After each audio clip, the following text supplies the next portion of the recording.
Step 1, wake up early, gonna rise with the sun. Step 2, get some good, some food in you. Step 3, think real hard about what you wanna be. Step 4, everybody just do your thing. Wake up, today's gonna be a good day. Wake up, today's gonna be a good day. Wake up, today's gonna be a good day.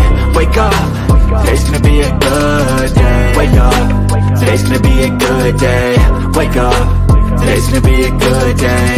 Wake up, today's gonna be a good day. Wake up, today's gonna be a good day. Yo, set your affirmations, aspirations. I got shit to do, the aftermath of preparation. Good food, good mood, blood in circulation. One step at a time, yeah, that's how you make it. Set a goal you control and the steps you take them. I try to pick one thought, have some concentration. And if I make a mistake, it's called education. I try to do this every day, call it replication. Wake up, today's gonna be a good day. Wake up, today's gonna be a good day. Wake up, today's gonna be a good day. Wake up, today's gonna be a good day. Wake up, today's gonna be a good day. Wake up, today's gonna be a good day. Wake up, today's gonna be a good day. Wake up, today's gonna be a good day. Life ain't easy, yo, I think there's a reason though. Ups and downs, just like every different season, yo. Sometimes I'm high, other times I'm barely breathing, though. You always gotta fight and hide from the demons, yo. Negative thoughts are poison, they rot. Head full of flies, so here come the clouds. They'll never stop unless I can swap all the bad for the good in my head when I'm lost. Yeah, so I'ma fake it till I make it. Positive thoughts are overtaken, I got patience. One day at a time is how you operate a cadence. A flow, you grow, you show yourself a foundation. Stay away from all the shit that causes temptation. I know that I like to do it cause it's sensation. I live my life in my head like a narration. Don't expect greatness, do my best, man, I'll take it. Wake up, today's gonna be a good day. Wake up, today's gonna be a good day. Wake up, today's gonna be a good day. Wake up, today's gonna be a good day. Wake up, today's gonna be a good day. Wake up, today's gonna be a good day. Wake up, today's gonna be a good day. Wake up, today's gonna be a good day.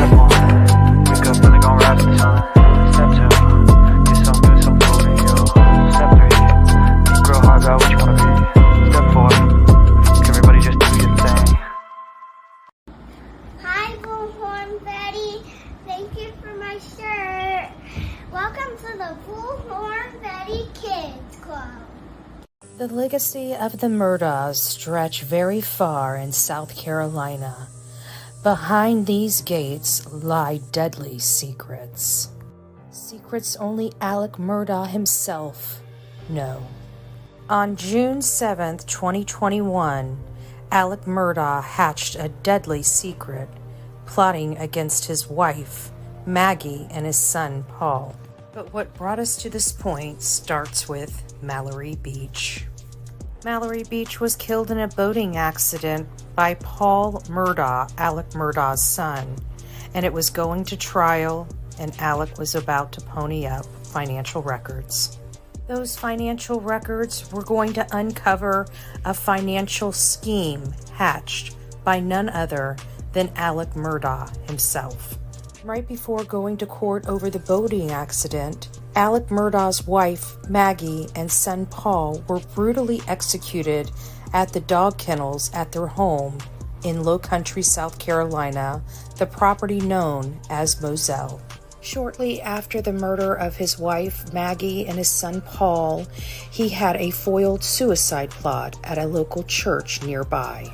Alec had a friend try to shoot him in the head region, which again failed, and he went to the hospital where it was a superficial wound, leaving everybody to believe this was a foiled suicide attempt to garner sympathy from the community.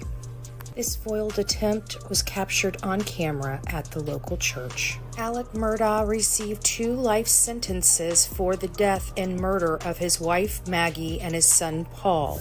After Alec's double homicide conviction of his wife, Maggie, and his son, Paul, he has since set his eyes on the clerk of Colton County, Becky Hill. Becky Hill is now come under fire for putting her hands on the scales of justice in an effort to get Alec Murdaugh convicted. Alec Murdaugh's defense team state that Becky Hill put her hands on the scales of justice in an effort to get money for a book deal. Alec Murdaugh has a hearing for a motion for new trial coming up on January 29th. This hearing details how Alec Murdaugh believes Becky Hill, the clerk of Colton County, put her hands on the scales of justice in an effort to get a guilty verdict from the jury. The judge in the matter stated that she will be willing to hear from the jurors and Becky Hill only at the most recent status conference hearing. Welcome to the Bullhorn Betty Crime Stories channel as we prepare to go to this hearing to find. Good morning, I'm Bullhorn Betty. This is Bullhorn Betty Crime Stories, and our daily discussion is related to Savanah Soto, Matthew Guerra, and their unborn baby Fabian. Savanah Soto is an 18-year-old pregnant mom-to-be and was getting ready to welcome her son, baby Fabian, into the world right before she disappeared. Her family went to meet her at the hospital to be induced, and she never showed up. This worried her family so much so that they went to the San Antonio police to file a police report on December 23rd. However, the San Antonio Police Department said they needed to file the missing persons report in Leon Valley. So that's what the family did. In the meantime, they were calling frantically to Matthew's phone, which is her boyfriend, as well as his family, because they thought there was something going on between Savanah and Matthew at the moment. And then they learned that that wasn't the case. Matthew's family couldn't get a hold of him, and so both families were very, very concerned, and Matthew's family ultimately filed a missing person report on him as well. Then we fast forward to December 26th. This is the day that Matthew and Savanah were found deceased in their car. Many people were speculating on who could possibly or potentially be responsible for this crime, because Matthew and Savanah were both well known in the area. They were both well-known drug dealers in the area, and this played a role in this case. Well, since then, video came out that surfaced showing a heavy-set Hispanic male stepping out of a Chevy Silverado and helping what appeared to be a younger female in the victim's car. However, we learned after the arrest that Christopher was the female, the younger female that we saw in the video, because he was a 19-year-old boy with long hair and from the angle looked like a female. However, law enforcement did locate them and they charged Christopher Preciado, which is 19, with the actual capital murder of both Matthew Guerra and Savanah Soto. They charged his father, Ramon Preciado, with tampering with evidence and concealing bodies and other charges related to the moving of the body. And then his stepmother, Mirta Romanos, was the third arrest in this case, and she is presumed to be the one that tossed the towel to Ramon in that video. For today's topic, we're going to be going over where Savanah Soto and Matthew Guerra were actually murdered at. Stay tuned for this thought-provoking conversation. God bless each and every one of you. And welcome to Bullhorn Betty Crime Stories.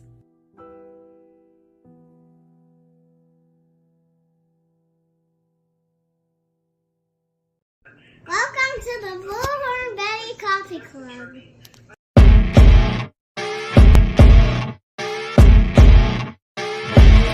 As you wake up in the morning, you want to find the latest, greatest information about criminal cases and have an intuitive conversation about the suspects associated with these cases. Head over to the Bullhorn Betty channel on YouTube.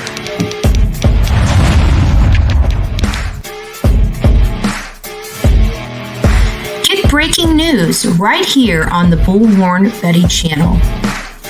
Welcome to the Bullhorn Betty Coffee Club. Enjoy your stay and enjoy your day.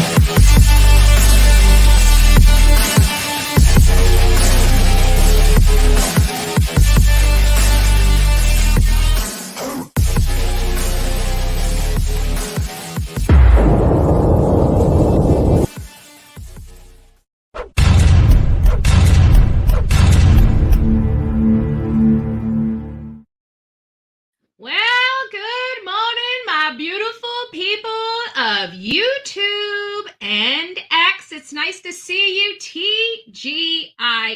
For all of you out there, you have survived the week. Give yourself a hand.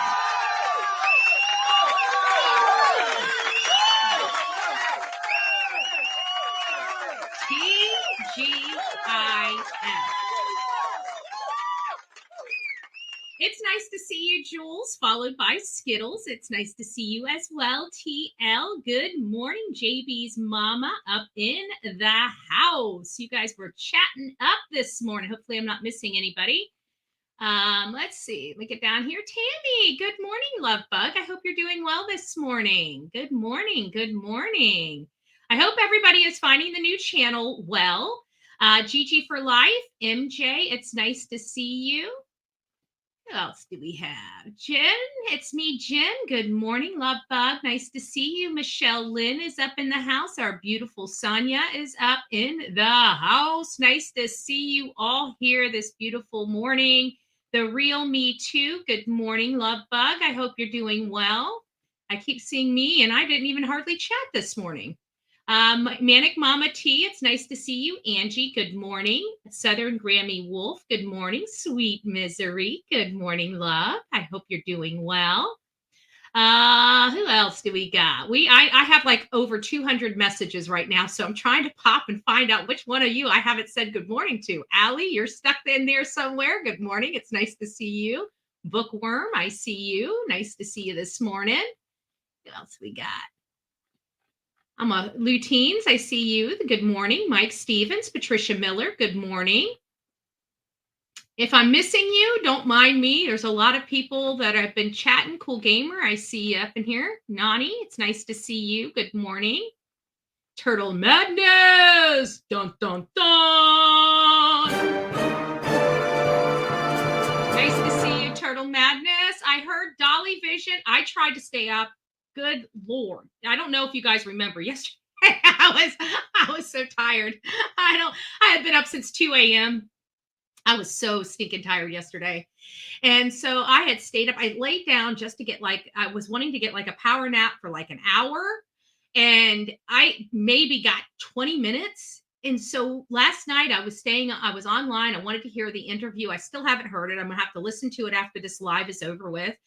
And I'm like, I was almost there. I think I got notified that he had the 8:30 at like 7 or 7:30. And so I'm like, I'm gonna be there. I'm gonna be there. I'm gonna be there. And I'm glad I sent him because I sent him a couple questions that I had. I don't know if he asked them because I haven't looked at the video. But right there at the last 15 minutes, I'm like, I was done. Stick a fork in me. I'm done. I was crashing out. I knew I wasn't going to make it. I didn't even get to his intro. I was done. Casey, it's nice to see you. Good morning. Who else? Pat, you're in the house. A paralegal Liz. Good morning, love. I hope you're doing well. Connie Branch. Good morning. Good morning, love. Who else do we have? I'm going to scroll on down. Oh, Turtle Madness. Look at that. Good morning. Good morning. Well, thank you. Thank you for the super chat.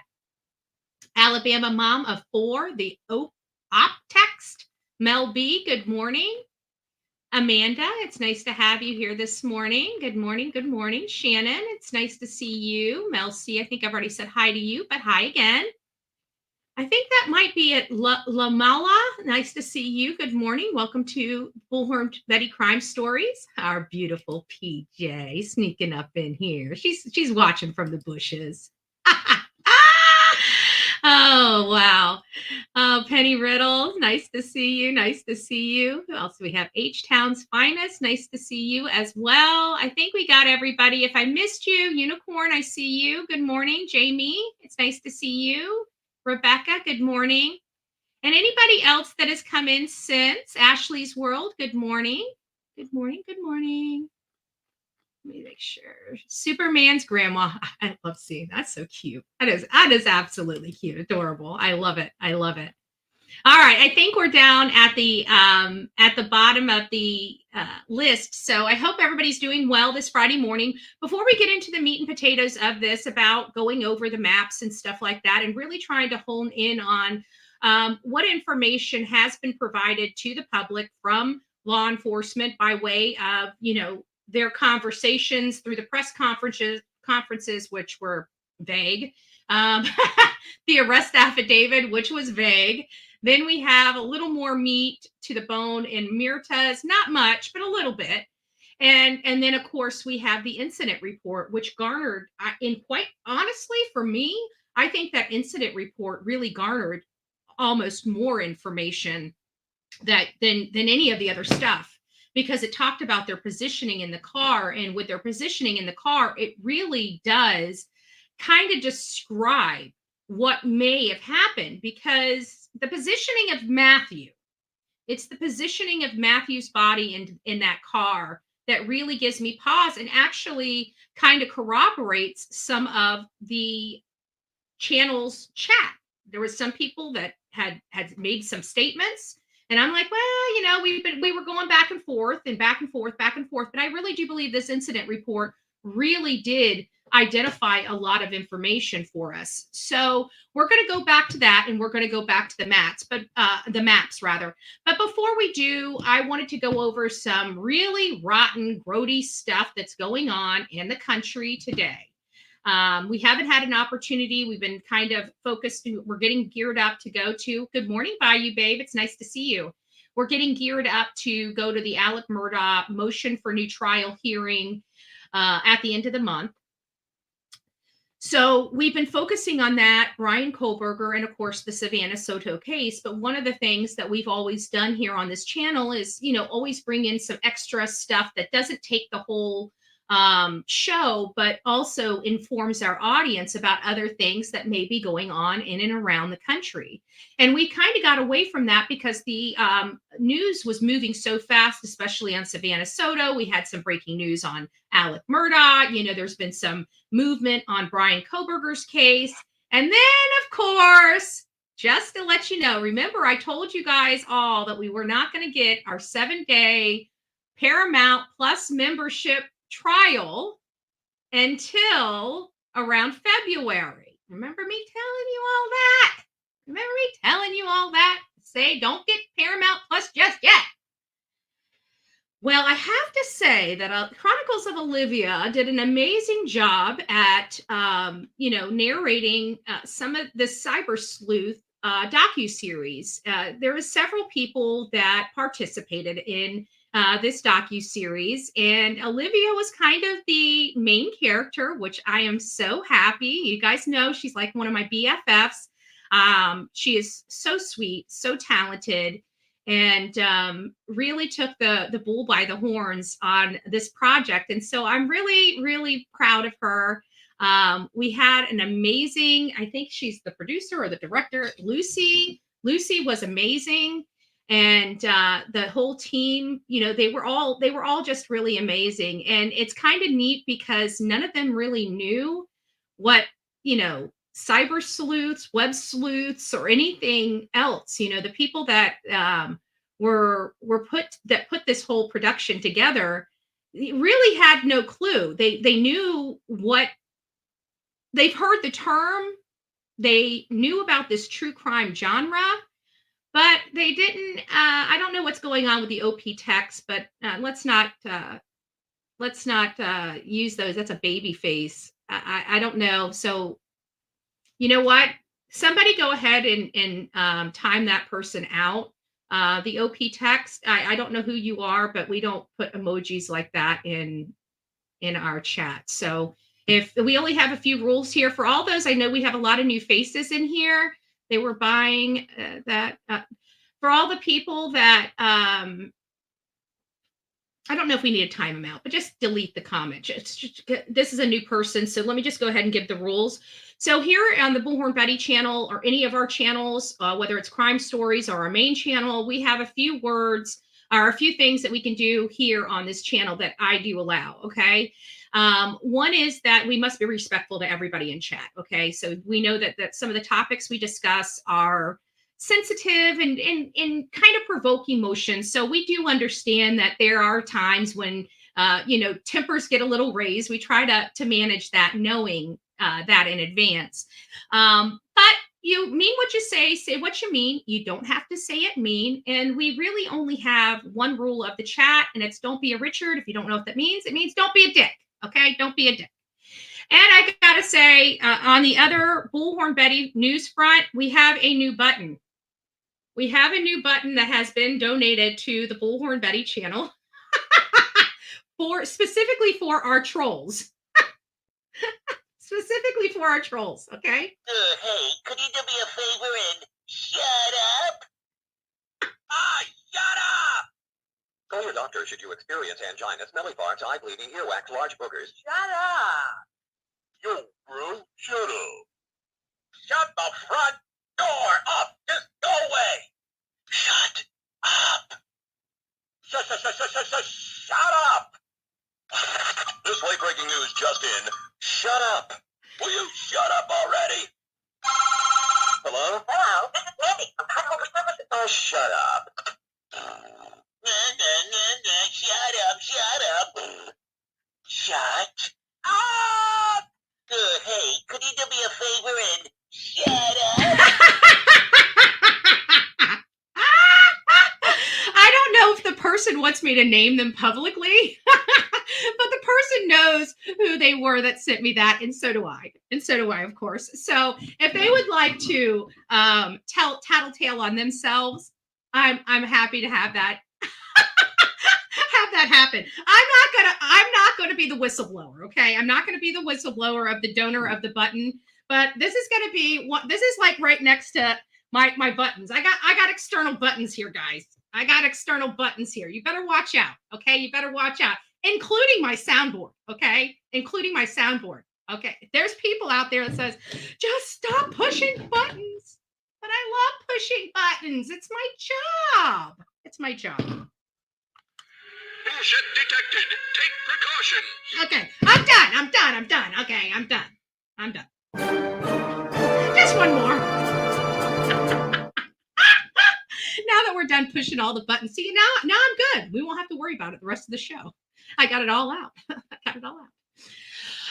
Okay, so let's go ahead and get moving on to what we've got going on here. So this is something very interesting, and this was out of Colorado. No, this is the North Carolina one. Anyways, this guy just went berserk, and I know we've been having a lot of conversations about the mental health and guns and da-da-da-da. We're not getting into that conversation today at all. All we're doing is reading a story, okay? So witnesses heard shouts of final solution and cleansing of the country before ex-soldier allegedly killed 2 women and a dog. That is correct. I almost want to pivot.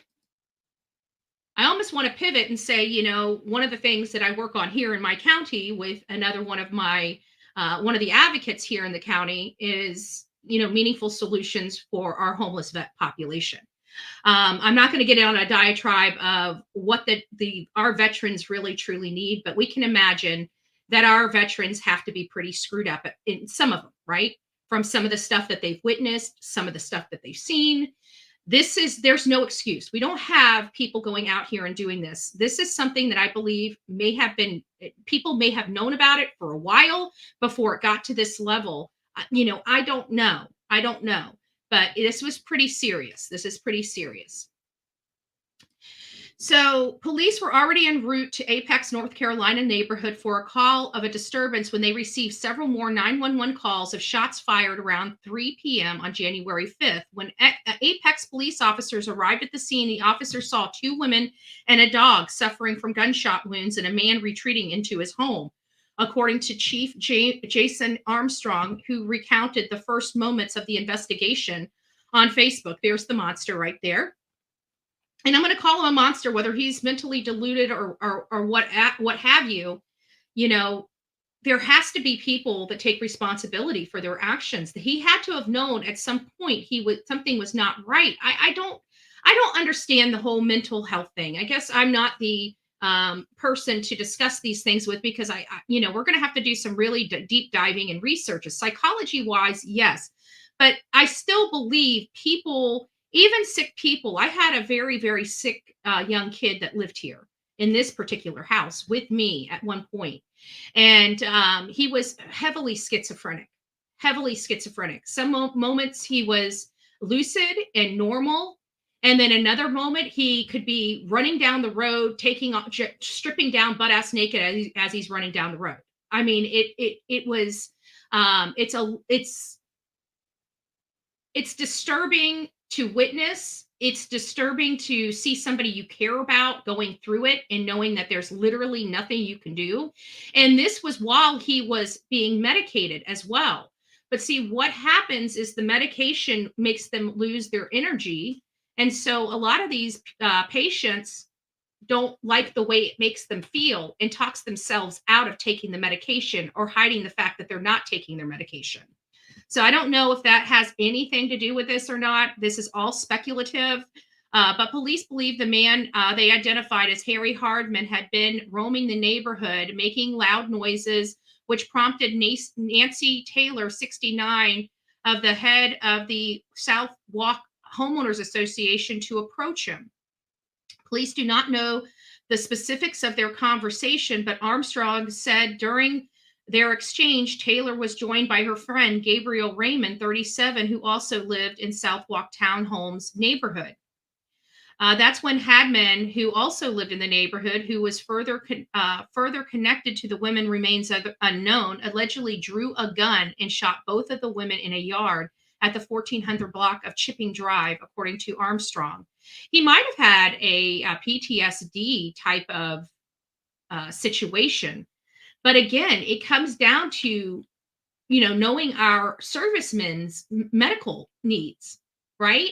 He should be getting free TRICARE or some type of military type of insurance to be able to go to the doctor. This may very well be, I worry about these military people because they do wake up thinking that they are in a war zone.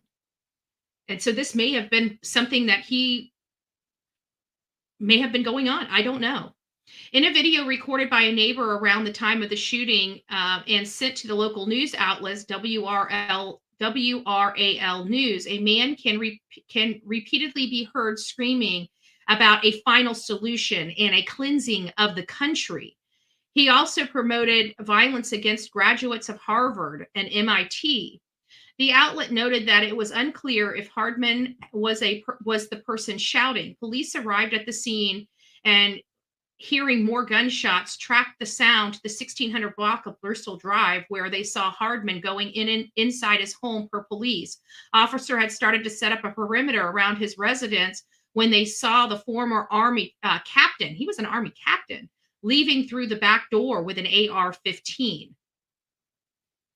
Hardman allegedly dropped the weapon at the officer's direction and was arrested on scene. So he ended up giving up, but not before killing two women, one an elderly woman, one a lady younger than me, and a dog. Like, I just don't understand it. This is going to be, I'm not going to go over this case too much, but I did want you guys to see this. We talk a lot here on this channel about domestic violence. We talk about family annihilators. We have not Todd Colehep. Which was it? Which one was the Tot? Something Tot in Orlando, family annihilator. We refer to Alec Murdaugh as well as a family annihilator. And I don't know if this was what this was all over, but there are two beautiful girls that went to visit their father, and it was very sad. And this is the Colorado case that I was just referring to. And this is the sisters 3 and 7. And just really sad. So I just wanted to take a moment for these two beautiful faces. I really can't go into the details of their case on this channel. And which brings me to the next point. I am in the process of setting up Patreon. So we're going to be having a Patreon account in the next 30 days. I've got to finish up setting that up and seeing how I want to do it and learning about Patreon. But this is, from my understanding, is going to be a way for us to be able to talk about some more sensitive topics on that particular platform. We can't obviously be graphic or anything like that, but we can discuss more sensitive topic that would trigger, a notification here on YouTube. So once I get that all rolled out, we'll figure out a schedule for Patreon. I think I'm going to start it out really light at the beginning, maybe 1 or 2 videos or whatever a week, just to get my feet wet. And then from there, we'll figure out how we're going to do Patreon. If I have any mods in here that are familiar with that, can you guys reach out to me? 1 of you, 2 of you, 3 of you, all of you. Anybody out there, Bullhorn Betty's not a techie person. I do the best I can, but I'm not a techie person. So on Patreon, I'd be able to go into this case in a little more detail, but with the rules of YouTube, I can only discuss certain children cases, fleeting in nature, as long as it's not graphic. And again, we don't really need to know about this case so much. We know that the mother and father were separated. The children went over to visit their father, and their father and the children are all gone. And again, it is pretty clear and convincing what happened. So that's really all I've got for those beautiful girls. Those beautiful girls, just to let you know, if they have them here, yes, Jessie was 7 years old. And the 3 years old, take a deep breath, guys. Her name was Summer. Her name was Summer. Before we get on to any further things with Savanah Soto, we are going to talk about yet another teacher that has hurt not just one young boy in her, well, I shouldn't say, they're still young. They're under the age of 18, young boy in her class. She abused multiple ones. But see, this is the problem and the reason. We're going to go through this in a little more detail, because this one really outlines the preying of the children and what lengths she was willing to go to get with these kids. That's the problem I have, guys. This is what's making this case so despicable. I want to read this, and we are going to read this because I think every parent, if you are a parent and you have a child in grade school, any type of grade from middle school up, obviously young kids, you need to be extra careful with, any child in our public school system. We know that there are amazing teachers out there. I know that there are amazing teachers out there because I'm friends with some really, really amazing teachers, that love their job and love their students. They're nurturing, they're kind, they're gracious. They do the job because they love the children and they love teaching and crafting our children to be beautiful, upstanding people of society when they grow up. It's a pleasure to the friends that I have that teach children. It is their passion for children and education. Absolute passion. Amazing. They want to protect the kids. They are like a second parent. You know what I'm saying? They love their children in their class so much. They would never want to hurt them. They would never want to injure them. They would never want to have them see or be a part of, horrible behavior or bad behavior. They want to protect them. They want to keep them away from predators, which this lady is absolutely 100% a predator. And she should be facing life in prison. And here is why. I'm going to read this. And you guys are going to be sick to your stomach. If this is a topic that might trigger an unhealthy response in you, you may want to come back here in about 5 more minutes. But this one's going to bother a lot of people. Her name's Ellen Phillips, and she admitted to engaging in essay activity with several.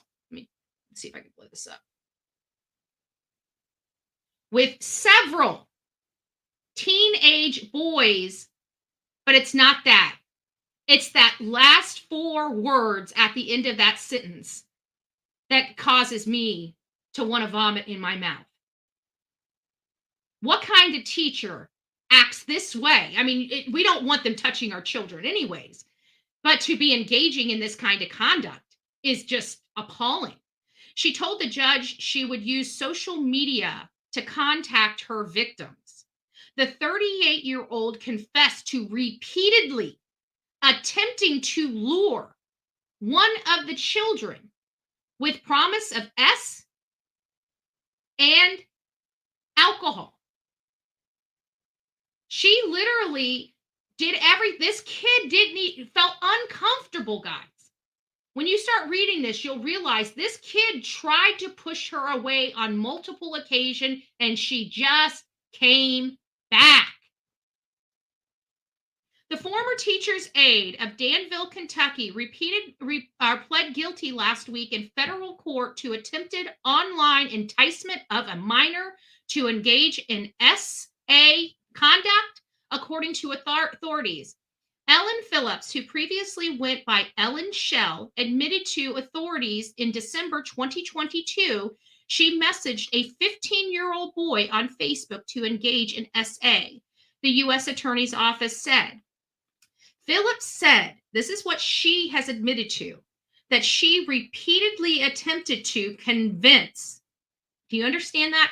Convince this child to sneak out of his home for the purposes of SA, despite the child's reluctance. Philip continued to try and convince him, at one point trying to lure him out with the promise of alcohol and oral, while also sharing tips on excuses he could give his mother to leave the house. It wasn't clear if she had SA with this particular boy. However, she said in her plea agreement that she would have had SA with multiple minors, or that she would have had SA with multiple minors at the same, a free-for-all in the teacher's den. I'm disgusted. Information on the total number of victims, potential further charges, or the nature of her arrest, such as how authorities were tipped off about her crimes, was not detailed in the statement. A spokesperson for the office did not immediately respond to people's requests for further clarification. The U.S. Attorney's Office carried out this operation as part of Project Safe Childhood, a Justice Department initiative that addresses child SA, including cases where a minor child is targeted online, which she did. Phillips used social media platforms such as Facebook and Snapchat to communicate with her victims, multiple, plural. In a statement to People, Snapchat, such conduct is reprehensible and has no place on the platform. Snapchat was also designed to help young people talk to their friends that they know in real life, and we have robust measures in place to make it difficult for teens to be discovered or contacted by strangers. But she was a teacher. It wouldn't have been a stranger.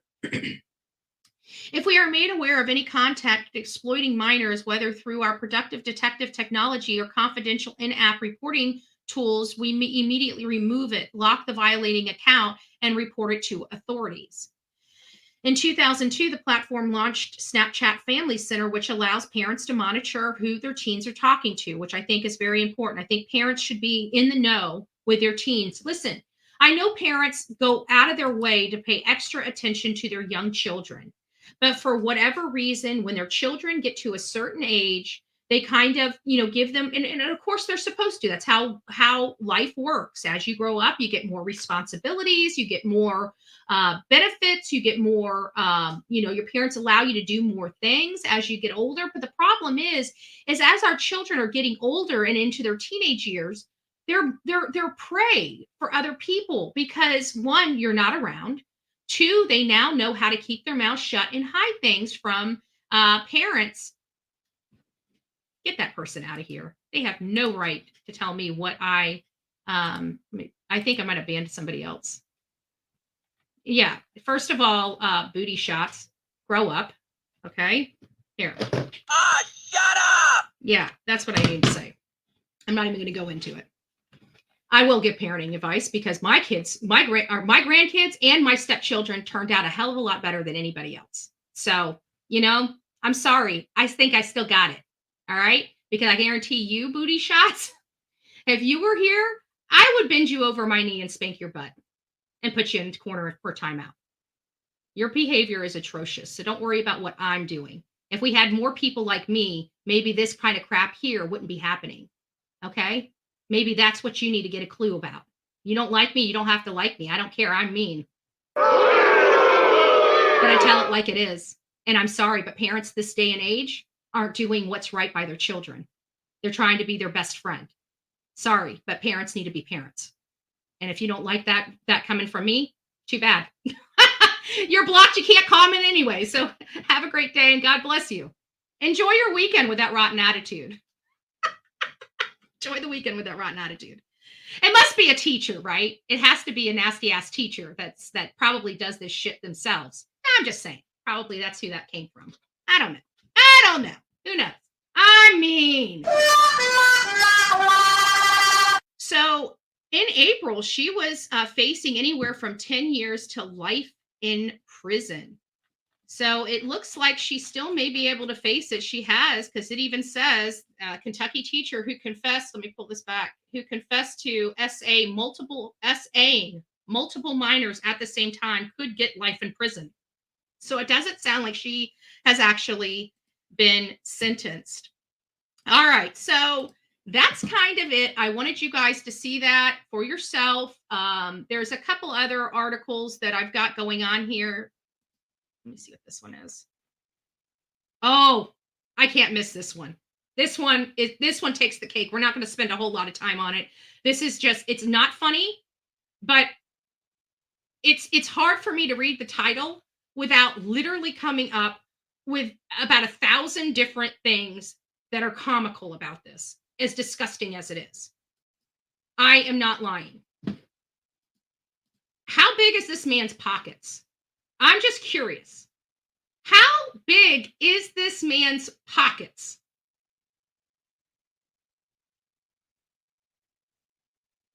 Like, did his hand not go in there? And why would he take the hand with him?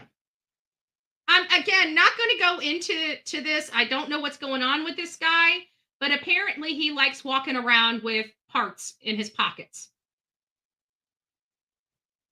If you guys would like to hear about that, his name is Solomon Martinez, and he was arrested in Pueblo Police Department in Colorado. You can, I'll drop this down in the link if you'd like to read this kind of crazy story. It's a little cray-cray if you ask me. If I'm going to off somebody, which I'm not going to do, just to let you know, but if I'm going to off somebody, I'm going to leave as much evidence behind, like, I don't want it on my persons, right? So I'm getting rid of the weapon and I'm getting rid of the severed body parts. I'm sorry. I'm not going to be carrying it around in my pocket. How big is this man's pockets? Like I said, I could go on for days with this. It's not a funny story, but Lord have mercy. Who the hell's walking around the streets of any place with a severed hand in their pocket? I don't know. They must be calling that Creepy Creations to see. I need to stop. Creepy Creations to see if they need a hand. Do you guys remember that Creepy Creations? Did you guys remember? Hold on, let me go to YouTube. For those that have never seen this, this is kind of creepy. This lady got pulled up in a federal lawsuit because of this. But this is the creepiest thing I think I have ever in my life seen. And they had vertebrae. I mean, it was cats. Creepy. Oh, here it is. You guys got to watch this. We're gonna take a detour just real quick. Hold on. You guys got to watch this. It's creepy. Freaking creepy. Got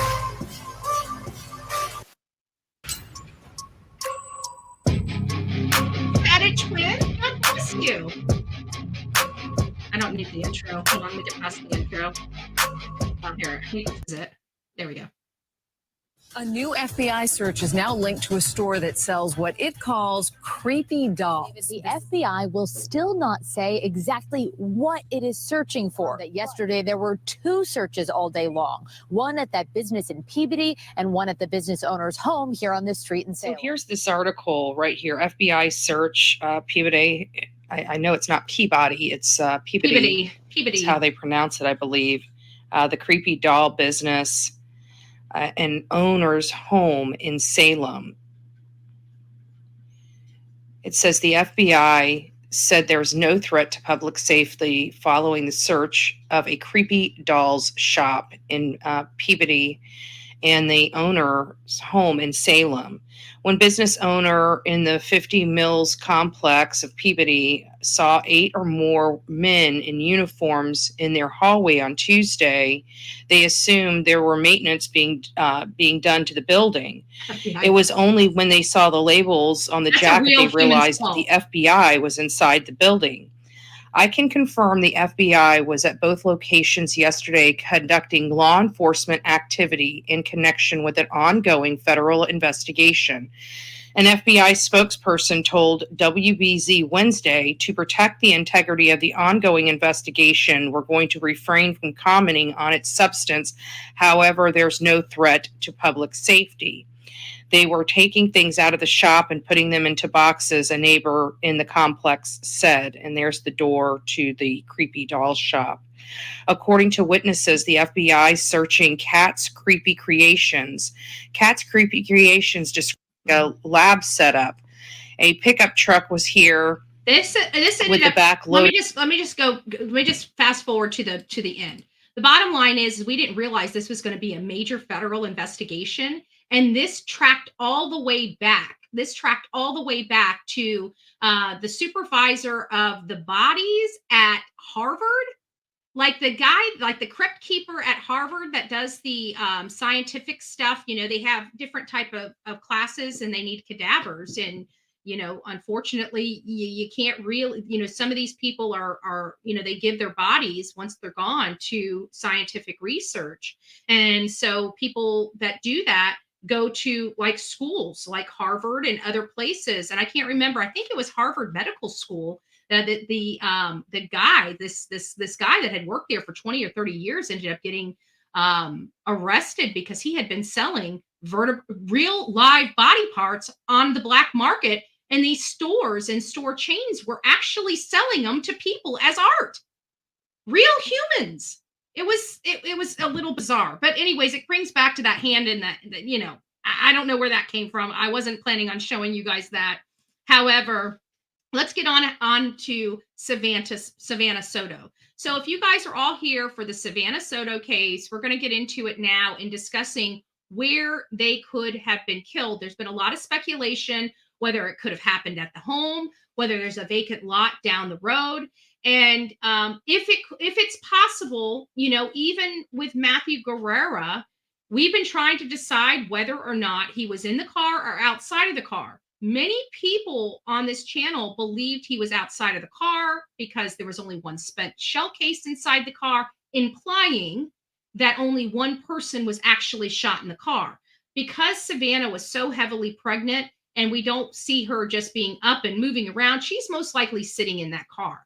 So we assumed that the shell casing and her, because she didn't seem to move from that seat for all intents and purposes, we feel that she was the one that was, you know, hurt inside that car. But when we got, you know, when we've been talking about it for so long that we don't, it's almost confusing. It's like, even if you had your mind set that it happened here with all this extra information, it's kind of hard not to now be on the fence. Could it have happened down the street? You know, is it that close? You know, could they have picked him up and got out of the car and talked and, you know, all this stuff and that, you know, we don't know. What does seem to kind of stick out in my mind is the affidavit when Ramon and Christopher were arrested. Let me find that. I don't know his graduation. I want his arrest affidavit.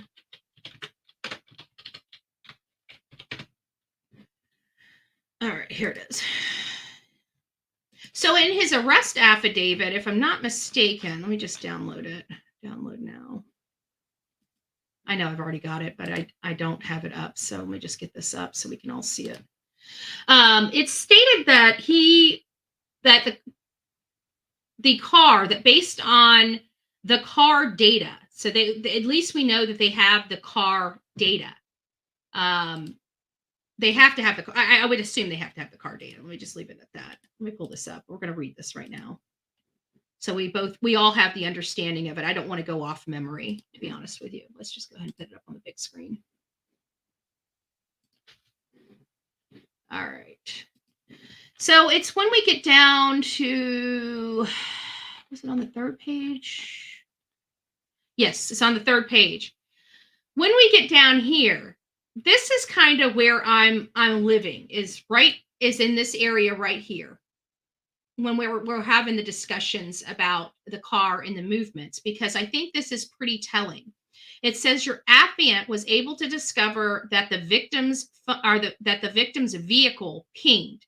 So they already have some pinging information, at least preliminary information from the car's data.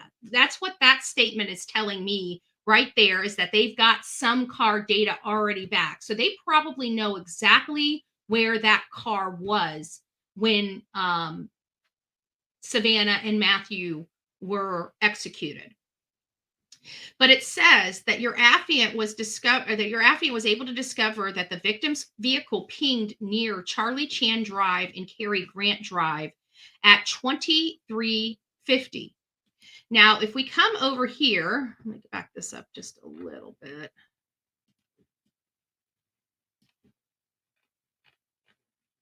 Get over where I need to go. There we go. There we are.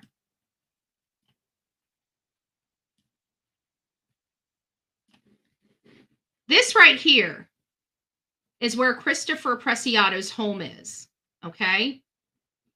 And this is, I don't know which roads are which. Let me see if I can put it back in 2D.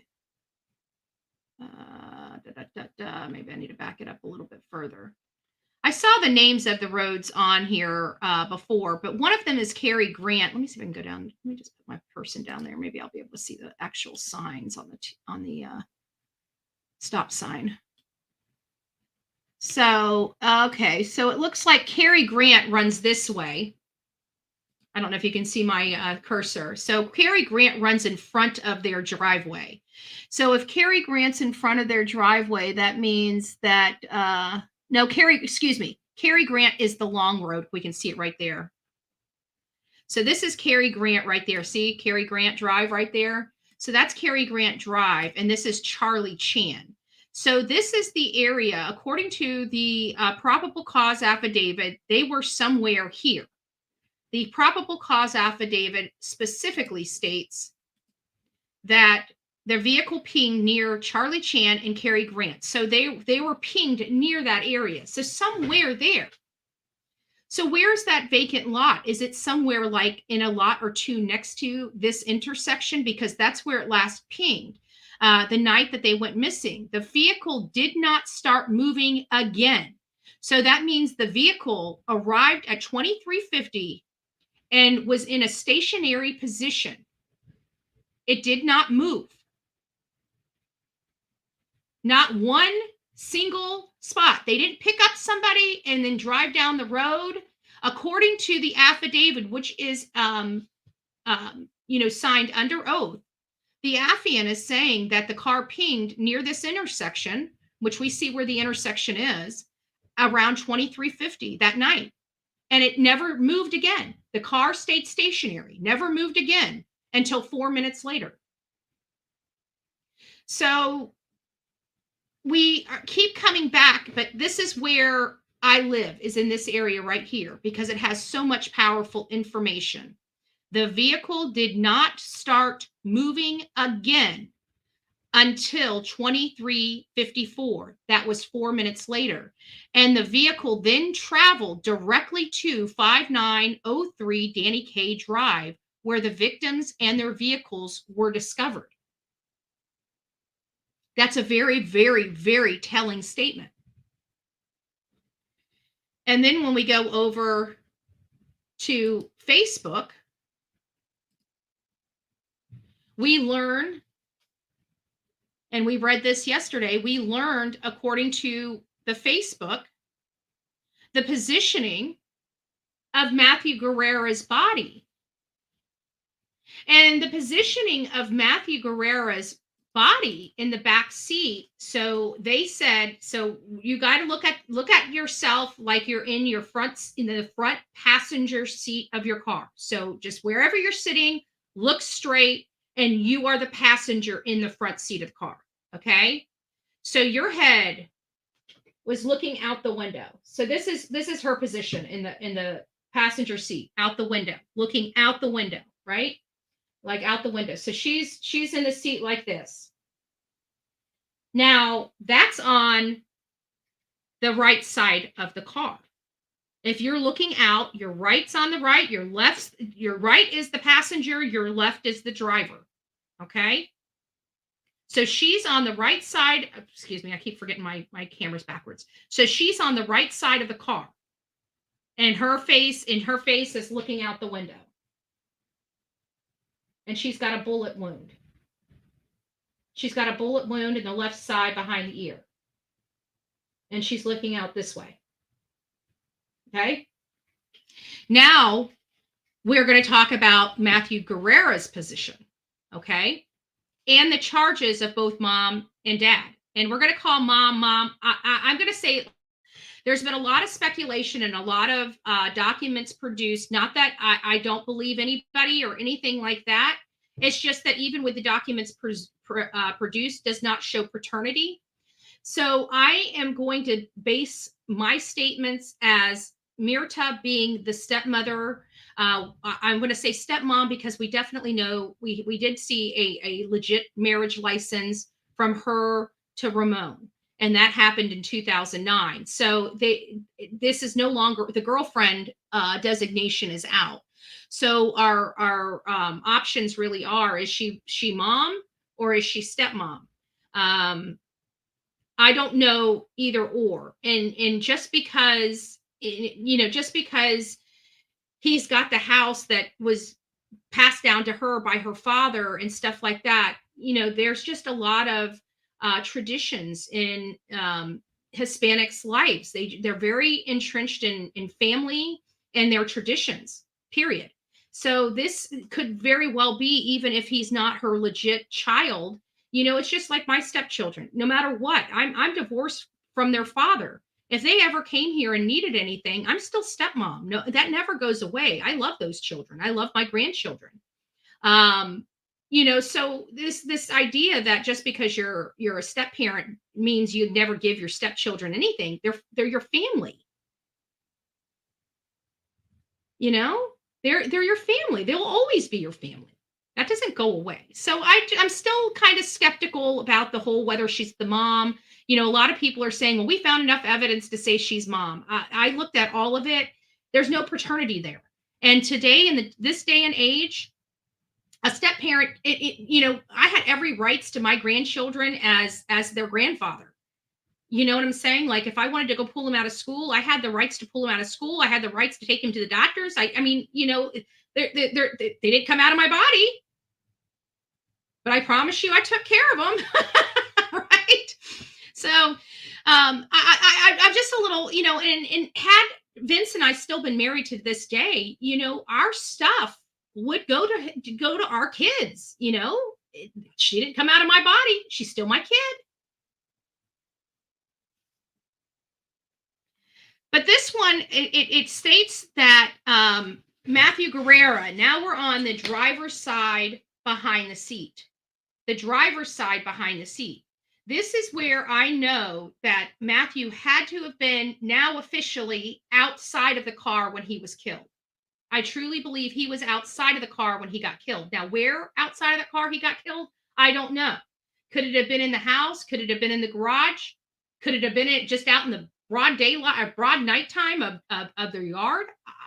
It could be. We don't know. We still haven't figured that out. But it does appear he was outside of the car. And the reason why I say that is because he wasn't pulled through behind his seat, behind his driver's seat. If he was pulled behind his driver's seat, his back would be on the same side against the door as Savanah was. While Savannah's leaning out like this, looking out the window, his back would have been, because they would have pulled him in from the driver's side over to the passenger side of the car. Excuse me, I'm backwards. Over to the passenger side of the car, right? So he would have came in from the driver's door and been pulled into the passenger side, where his legs would have been behind his driver's seat. It is just the opposite. It almost implies he was dragged in by the passenger door, because he finally was sitting up with his back against the back passenger door behind the front seat. And in order for him to be in that position, he would have had to have been pulled in from the passenger side to be in that position. So his feet were actually pointed to Savanah. So his legs were kind of crunched into the back seat on the passenger back seat door where Savanah was dead. That's where his feet were. So again, it just implies that he came in through, that somebody, and it also implies two people. At minimum, two people. That's what it implies to me. Now, if he was just drug in there and, wasn't propped up on that door, that was somebody propping him up and shutting the door, and another person throwing his feet in. That's what this implies to me. This might be why they lynched into Ramon, because how dare you help your son move a dead body? We're all thinking that Ramon just went and picked him up from the car. What if he didn't? What if he literally helped him pick up the body from the ground and move it? And then clean up the mess? That's why I think the family is being charged. I really think this happened inside their home. 4 minutes. Like, not inside their home, like in the garage. You know what I'm saying? Like something, an easy access from where they parked. Because we go back, this is the right here. Let me go ahead. I think that's about as blown up as I'm going to be. Maybe I can get it a little bit bigger. I think that might be as blown up as I'm going to be able to get it. But it says right here, no firearms were found. Where's his? Victim 2 was located. This is what it says. It says it right here. I can't, but it's right here, right above these redacted spots, right under the line. It's the very last sentence up here in page 1 of the narrative. It says victim 2 was located in the second row behind the driver's seat. Victim's 2's back was facing. So here's his back. Oh, let me put myself back up here. So here's his back, right? Here's his back. So it says his back was located, victim 2, which is Matthew Guerra, was located in the second row behind the driver's seat. Okay? Behind the driver's seat. This is the driver's seat in front of me. Driver's seat's over here. Passenger seat's over here. Right? So in the driver's seat, so he's behind this in the second row. So he's in the back seat. Victim 2 back is facing. So his back is facing the left passenger door. So his back is facing. So was he laying flat or was he propped up? That's what I want to know. But they're saying his back was facing the door, not the cushion on the seat. His back was facing the door. So it sounds like he was in a propped up position on the right passenger door. And then, of course, victim 2's pants were at his knees, which they indicated he was dragged. which also further indicates that he could possibly have been shot outside. But see, I was always vague on that because when they said drag, he would have had to move out of the front seat anyways. And so that would have explained it. So it sounds to me, based on these two, what is this called? This is called the incident report. So we have the incident report, and then of course we have the affidavit. And so if they arrived at the intersection of Charlie Chan and Cary Grant Drive at 2350, and the vehicle did not start moving at all until 2354, 4 minutes later, then that intersection is where Savanah, we know, if I believe Savanah was shot in the car, then I believe that she was shot right there in front of their house inside that car. However, where was Matthew shot? I no longer believe Matthew was in the car. I do believe now that they were at his house. They were at Christopher Preciado's house. And I feel like it wasn't the vacant lot down the road. Unless this vacant lot is within 2 or 3 doors of their property, there's no way they could, because it didn't move. It went to that home and it sat there for 4 minutes until it finally moved. And when it started moving, it went directly to the apartments where it was ultimately dumped. All right, so let me, I'm just going to take a little break here. I'll put my beautiful, shining, happy Friday face back on the screen so each and every one of you can see me. Hi! I miss you guys.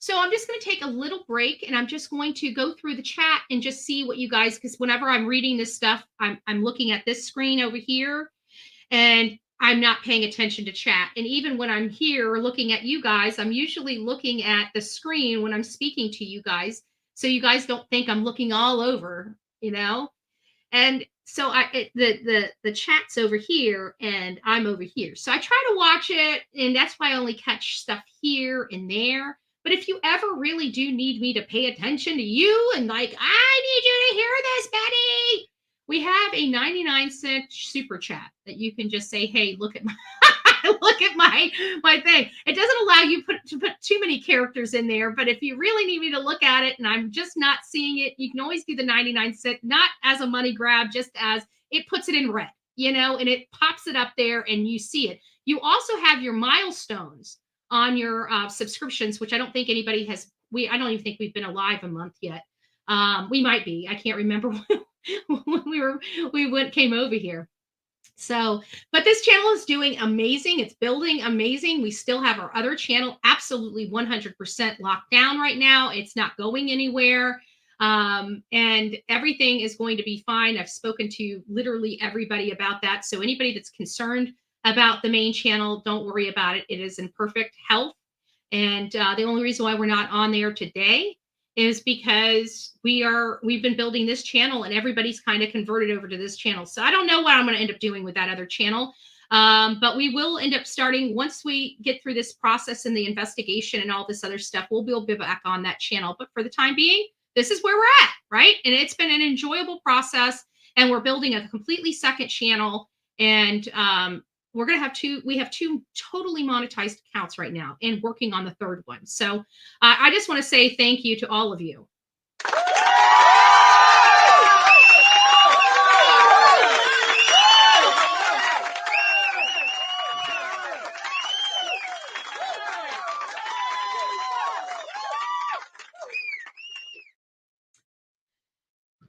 So we will, and then my 3rd channel is the one that's going to get me in trouble, because if we're converting that one over to a political channel, but it's a unity political channel. It's talking about the stuff that affects all of us. We're not getting into wedge issues. We're not getting into all this other stuff.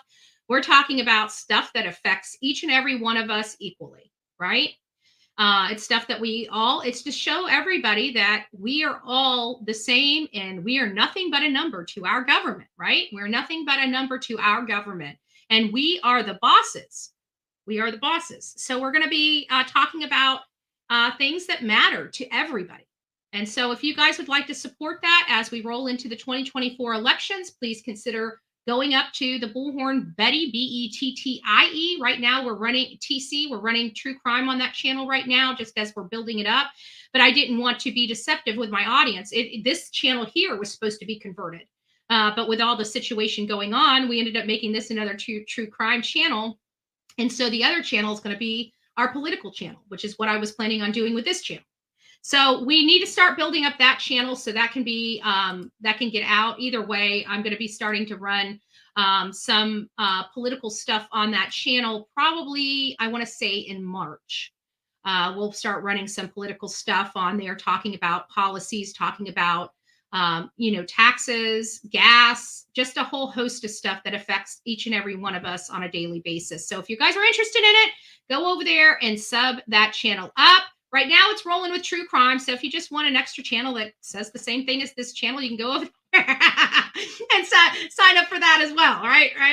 So anyways, if you guys need any of your custom creations, please get over to Sonia and get your designs into reality. She can help you with everything. You need custom gift items. You want something special for your daughter.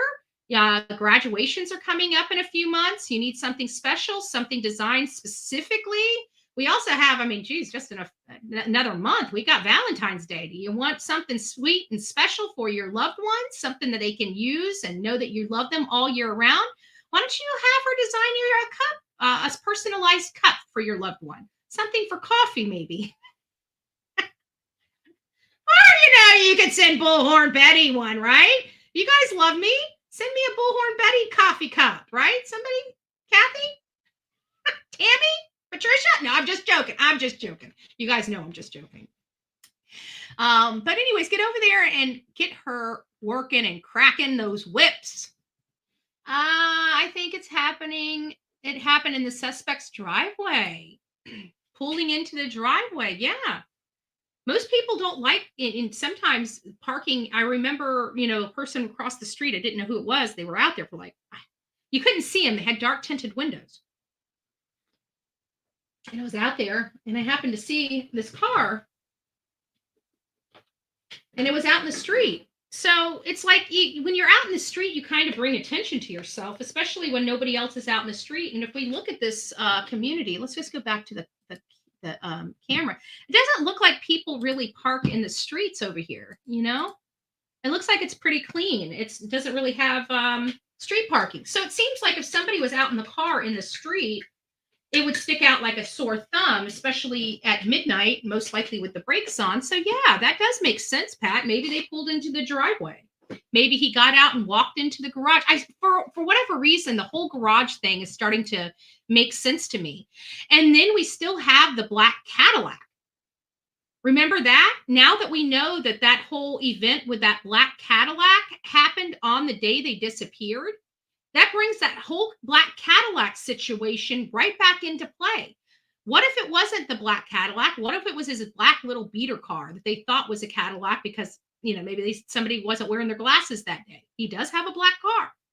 Somebody even said maybe they mistaken it for the black truck, but I don't see how they're going to mistaken a car for a truck, So I kind of feel, but what if that Cadillac was the one that was giving it to Matthew to give to Christopher? According to Myrta's, was it Myrta's? No, I think it was the press conference. It was the press conference with the gal, the one gal. There was like two press conferences. One was with a dude and one was with a female. And the female said that they knew that the deal had happened earlier that night. So it seems like there was a reason why Matthew was going back to that house that night, either to collect money, to drop off more, whatever. There seems like the whatever happened earlier that night, according to that one officer in her press conference. We'll have to go back to it and I'll have to catch that. But that black Cadillac now comes into play because remember, that was the day before. That was on the 21st. And we excluded that because the family said they had spoken to her on the 22nd. So we knew she was alive by the 22nd. And we were all under the assumption that they disappeared the night of the 22nd, not the 21st. We have a whole 24 hours. We weren't even looking at the timeline before Christopher and Ramon were arrested. When Christopher and Ramon were arrested, that's when we knew the true date and time that that car was dumped. Before that, we were all looking at the 22nd. Remember? So good point, Pat. I agree with you. But we have to find a way to muffle the shots being fired. And that's what leads me, because we have to go by it. This is the way I look at it. Even if they're used to having pops going off, like say that there's just gunfire, people get drunk and shoot their gun up in the air. It happens here outside of my house all the time. It is what it is. I always get worried about it because when things got to go up, they got to come down, so I always get a little concerned, but I can hear them. They're not right on my road. Obviously they're further, but you can hear them. We have a lot of people that like to get drunk and shoot off fireworks on the weekends, almost every single weekend of the freaking year. As annoying as it is, it's something that over time you truly do tune out. But we still listen to it and we still hear it. But now we almost gauge it. Oh, that's like a quarter mile away. Oh, that's a half a mile away. Oh, that was just right down the road. Where did that one come from? So I really do believe that if it was right out in the road, say like Matthew Guerra was in the yard and Christopher Boom, I feel like it would have been so loud at that time of night that somebody, especially across the street, that house across the street or that house next to them, would have been kind of jolted. But that bottom of their house is concrete block. I'm looking at the construction of it. So if they were inside the garage, even if the garage doors were opened, it would have muffled that sound enough that you wouldn't be able to tell the direction of that sound, in my opinion. And then, of course, with Savanah Soto, she was inside the car. So he could have just, opened the door, got in, or something else that would have still, even reaching in, and it would have still muffled that sound. And people may have heard that and heard it well, but didn't realize what they were hearing. For example, when I was out searching for Brian Laundrie, I remember hearing a squeal, like a squeal. And I'm like, okay, what was that? I couldn't tell what direction it was. I couldn't tell if what I was hearing was a squeal. It was just a weird noise that I heard, and I couldn't identify it. I couldn't figure out where it was coming from. Well, it happened again. And then I realized it was a bird in the distance. This bird making this awful squealing sound. It sounded like a person screaming out here in the woods. It's a bird. So you got to look at some of those environmental elements as well when you're out there. People may hear something but not realize what they're hearing, or portray it to be something else. This was so close to Christmas. I know that people here in my neighborhood were setting off fireworks for Christmas. That was a first for me this year. I had never really had, January 1st, yes, they always put them off, but really Christmas Day fireworks, never had those happen over here in the decade that I've lived here. But this year it happened, and it sounded like gunshots going off, but because of the do, it's the mortars going up. I don't know. She says the lot is up the street of Cary Grant. Let's see. Let me pull this back just a tad. I don't know. How do I get out of this? Hold on a second. There we go. Okay. So the vacant lot. Okay, let me put this up here. Okay, so this is Cary Grant. And you said up. Oh, you're talking about all the way at the end here. I think that's too far. How many lots is that? That's a large lot. So 1, 2, 3, 4, 5, 6. Let's measure it.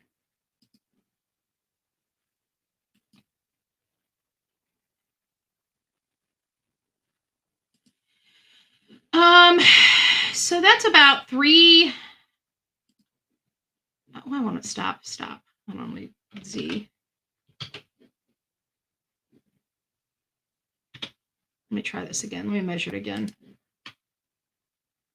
It says, based on this, that it's about 250 meters.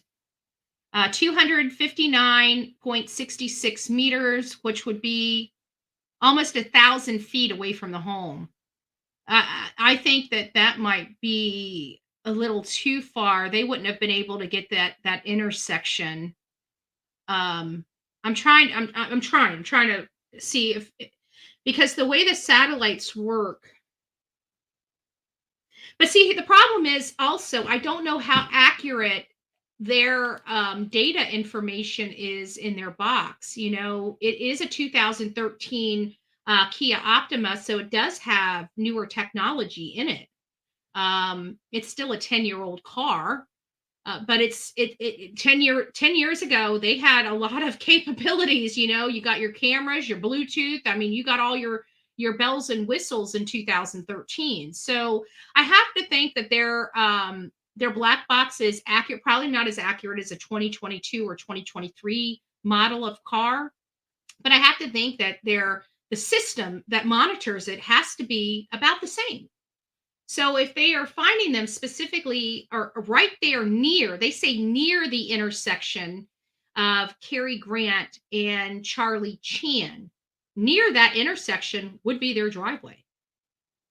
I just want to let you know, but I don't think it would be 1,000 feet away.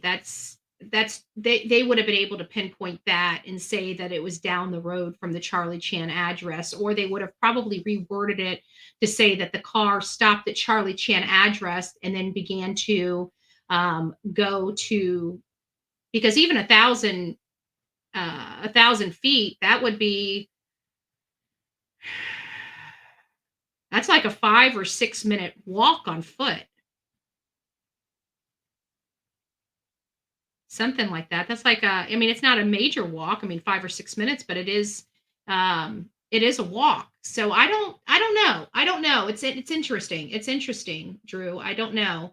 But I do see the vacant lot here. Let me just put this up here and we'll blow it up so people will, I think this is, let me know if this is the vacant lot that you're referring to, but I think this is the vacant lot that they're referring to right there at the end of the road. Right there. Is that the one that you guys are referring to right here? Because if that one is it, I feel like it's too far away from the house to have that near the Cary Grant and Charlie Chan address, because it says it got to it was near the intersection of Charlie Chan and Cary Grant.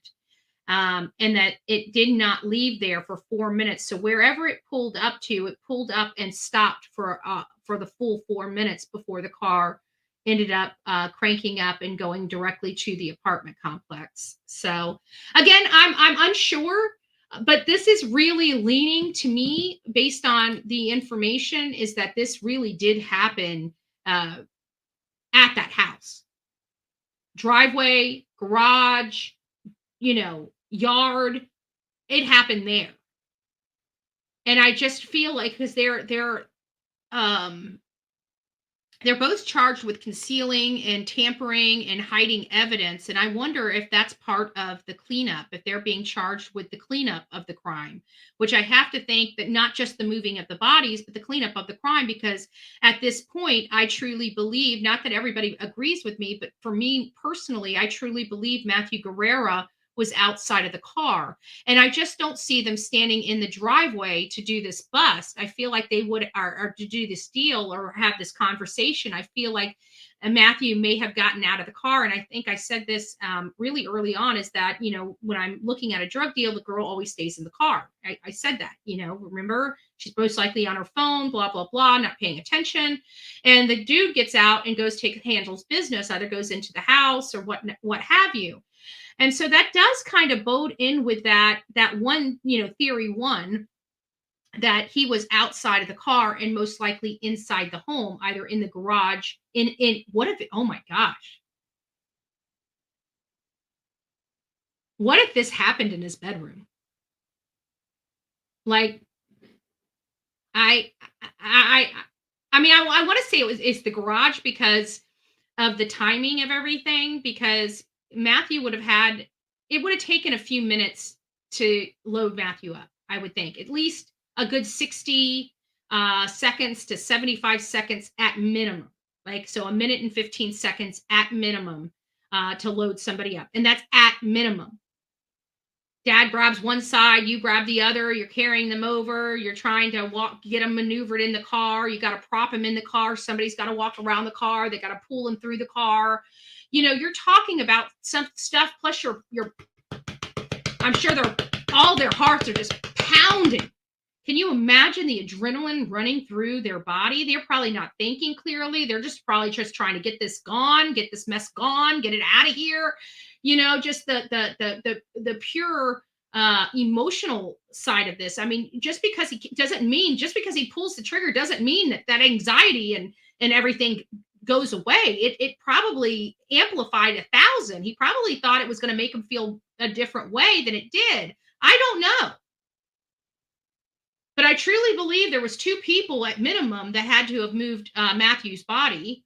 And I now believe that Matthew was outside of the car. So where was Matthew? If Matthew was outside of the car, it leads me to believe that he walked in the house, because otherwise he would have stayed in the car and Christopher would have just came out to the car. So it sounds like Pat said, he probably got there, pulled up in the driveway like he always does, got out of the car and ran in the house like he always does. This time he just didn't come back out.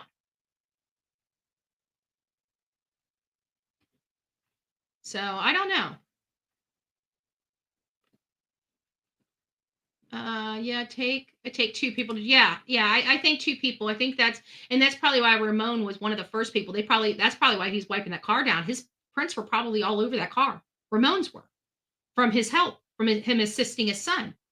Because even when he wiped down, I remember him wiping down the door and then sticking his hand right where he wiped. Do you guys remember that? You guys remember seeing that in the video?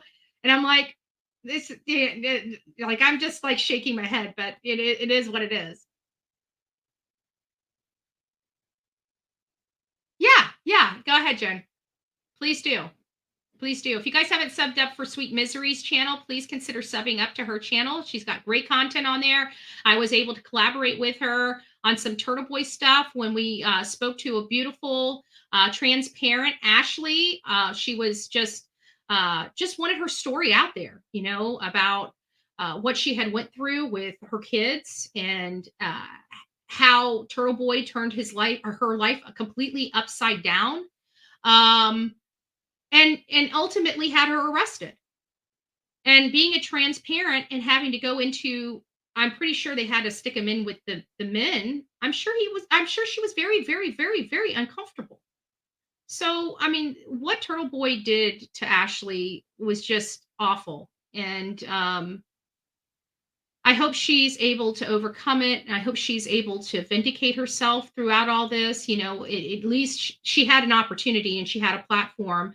And Sweet Misery gave her the platform. So if you guys would like to see that and the other great content that Sweet Misery has, please go over and check out her channel. And also don't forget our beautiful Sonia. She's got a channel. I love her channel. It's coming from a place of goodness, you know, really goodness. And get over to Sonia's channel and support her as well. Sonia has been a greatest supporter of the Bullhorn Betty channel from literally its creation. She's just an amazing, beautiful lady that just really wants to help people. And she does a lot. She takes the proceeds. That's why I'm always promoting her. You hardly ever hear me promote my Teespring account. You very rarely. Do I have designs in there? Absolutely. But we support the people that support this channel, and she does great work. She does great work. Like Jennifer Santanello raves about her all the time. It just shows you the beauty, the great hearts of the moderators here. But anyways, get over there, support her channel, buy some good, cute stuff, and be happy and like it. No, I'm just joking. Yeah, that's what I'm saying, EMT. 4 minutes. That's it. It was too quick. That's what's making it. It almost seems like there must have been some type of issue. So, if let's play this out. Let's just kind of talk it out. And you guys are going to be coming up. I'm going to go down the list. So pop your stuff in here because we're going to go down the list and just talk about it. So let's play this. Let's play this tape through. The deal happened earlier that night, and Matthew and Savanah were going back over there. So this could mean a few things. This could mean there was a problem with the order, right? This, which is what it seems like it's getting to, that there was a problem with the order. Somebody ordered something earlier, it didn't pan out, and he needed to go back over there and figure out what the problem is and fix it. Or if he, like there, I know for a fact that when you get up to the kind of weight and stuff, you've got digital stuff, you've got everything to make sure everything is perfectly weighed. And I can't just imagine that somebody like Matthew would just be reaching in a bag and said, this looks about right. Here you go. Right. And it'd be off, significantly off. I mean, it is possible. I've seen it happen. I've seen a lot of people that just literally dip. Here you go. Sometimes you get more, sometimes you get less. It just is what it is. Right. But it sounds like the actual deal happened earlier that evening. So Matthew was coming back. Now, another thing could also be where it's not an issue with the order. It was fronted to him. Like Matthew, he called him and said, hey, I need this. I don't have the money for it, but I'll get it back to you this evening. I've already got people lined up ready to purchase. Right. And so he's coming back over there to get the money that's owed to him. And maybe Chris doesn't want to pay. Or it could also be a combination of those, right?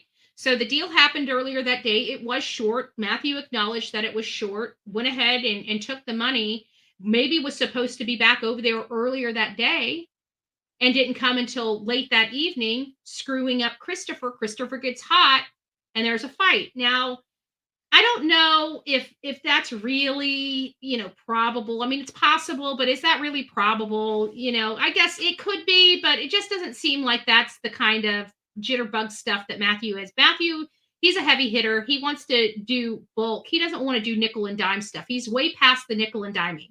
He's selling bulk, right? He's selling the stuff to the people that nickel and dime, right?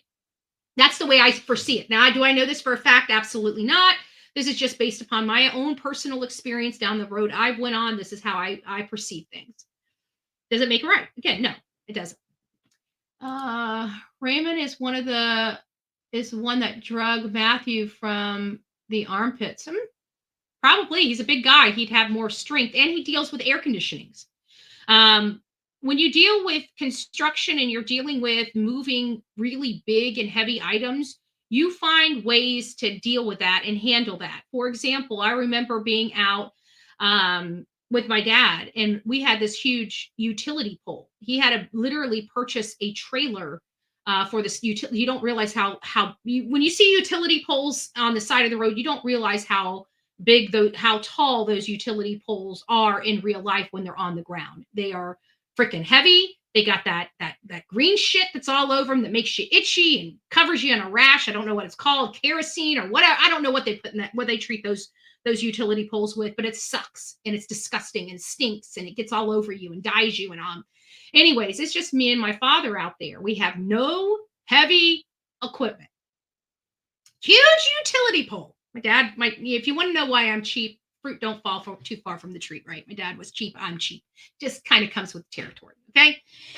So he decides to use child labor instead of heavy equipment. I'm just joking. I was old enough to work. But I remember him and I having to try to we just had to over the trailer, and it went boom. And it made us, you felt a rumble under your feet when that utility pole hit the ground. And you kind of roll it over and you just walk it, you get it close to the hole. Listen to this. Dad taught me something. So you roll it over there, you get the big butt end of that, right? Toward the hole. And then you go down to the smaller end, you lift it up and you just start walking it down. You walk this big 60-foot pole all the way down. Da, da, da, da, da. And next thing you know, it just goes boop right in the hole. Next thing you got a utility pole. No heavy equipment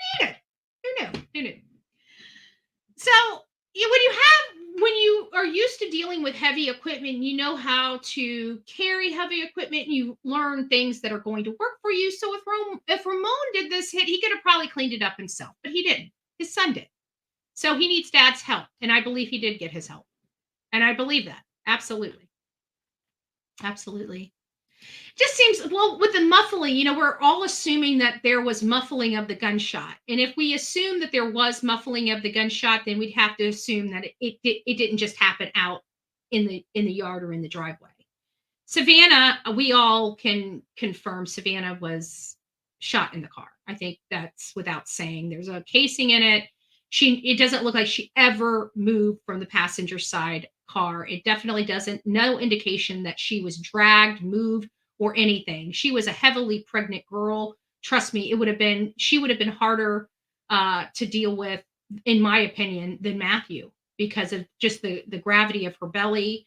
You know, just she never moved. I don't believe she ever moved. And I literally said that out of the gate. When we found out about this car, I said, you know, we got to look at this and how it's going. I said, I guarantee she most likely didn't leave that seat.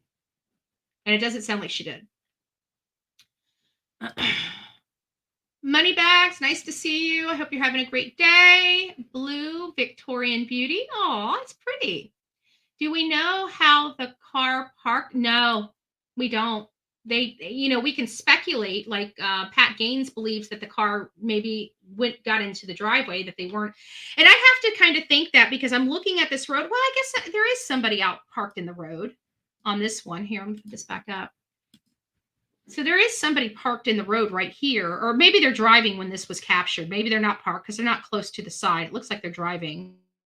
And they're not, but it could be a parked car, but it doesn't look like they're accustomed to parking cars in the roads over in this neighborhood. Drew might be a little more up on that because she's in the area.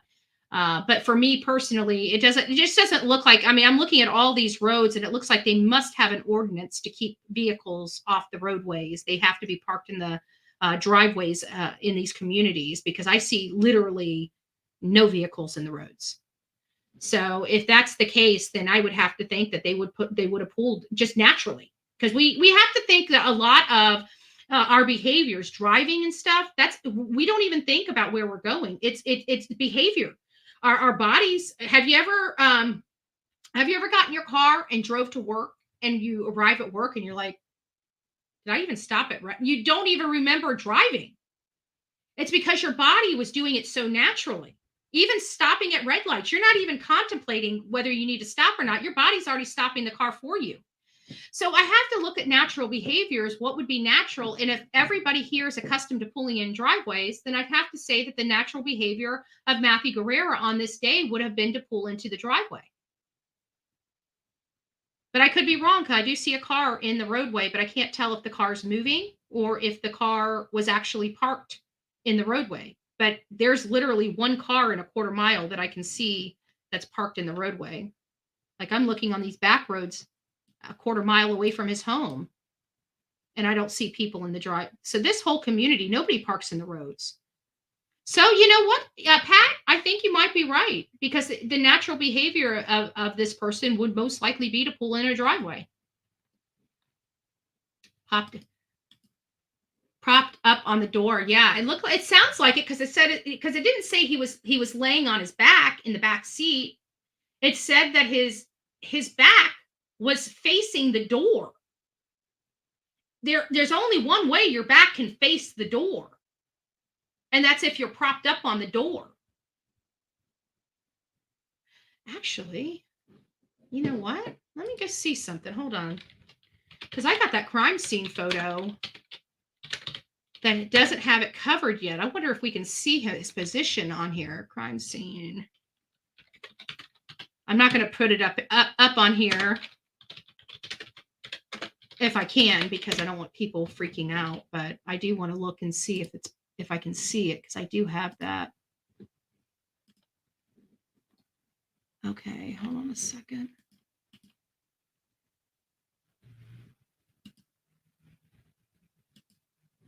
Oh, wait a minute.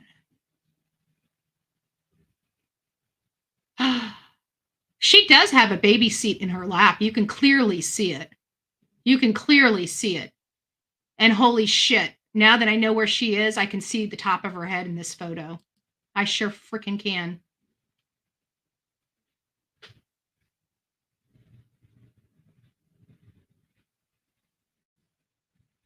Oh my God. All right. Well, I will tell you this for those that would like to look at their positions. When I blow it up, I can see them. I'm not going to put it up here on my, but I know there, and I'm not promoting that people, analyze this stuff or anything like that. Let me go ahead and get these captured. I want to get these captured. So in case they decide to remove them. Hold on a second. Screen capture. Actually, I only want the car. I really don't care about anybody else. I just want the freaking car.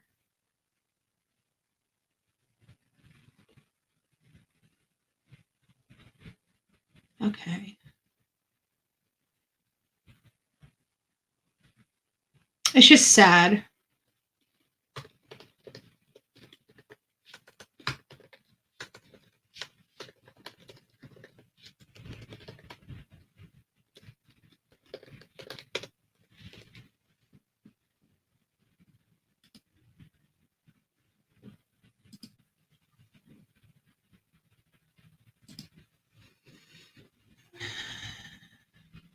All right, so there's one. We got one. Let me go back to the other one.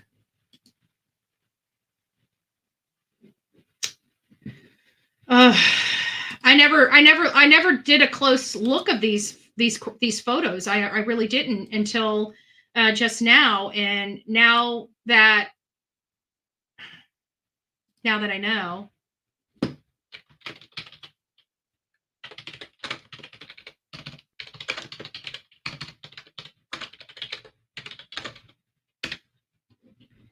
I can see the top of her head. It's so sad. And she just looks like she's chilling, but she's slumped down in the seat. Like the headrest is up here, and you can see like the top of her, you can see her hair and her forehead. In the photos. So I sent those over to you for those that would like to analyze those photos. I will ask, now that I saw that, maybe some people have already noticed that. I don't know if they've analyzed these photos. I just found them and just realized that we could see positions and stuff with the photos that I had, and I just produced those to you. If any creator does choose to use these photos, I mean, they are out in the public. Obviously, I don't really have anything to say one way or another. You do as you wish, just as a little bit of just consideration is that, this is a new case. The families are, still very emotional. And if you are going to use these photos or going to amplify them for your audience, please try to blur some of this stuff out. Just be really sensitive to the fact that this is a mom that was carrying a baby that lost her life. That's all. I'm just going to, you do what you want. Everybody's responsible for themselves.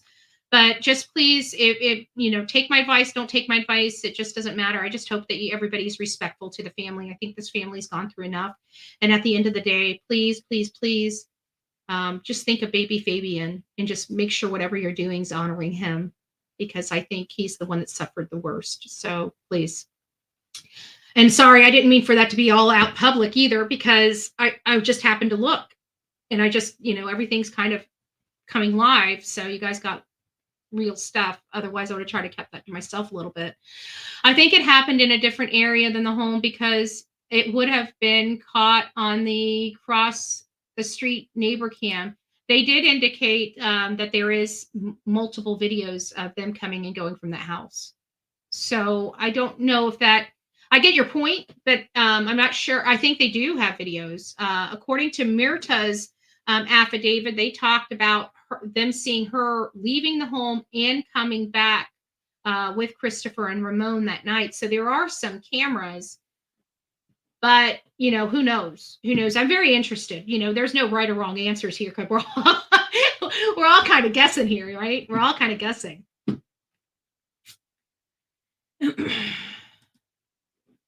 People don't always report gunshots, especially if they're used to hear them or used to hearing them. Or exactly, I don't report. And you never hear me calling law enforcement over here from noises I hear. Because I just my location. I'm away from the bad part, but I'm still close enough that I can hear what goes on in the bad parts of my community. Jules, there was a silencer on the weapon they recovered. Oh, we don't know. It didn't know there. We wouldn't know that.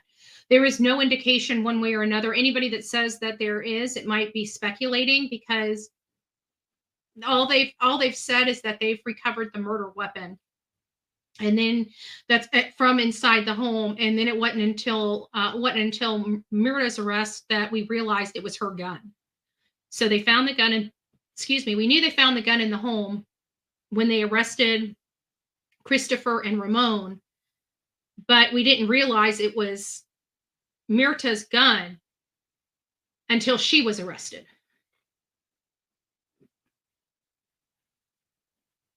But the sensor above the garage, it lights up like crazy. Interesting.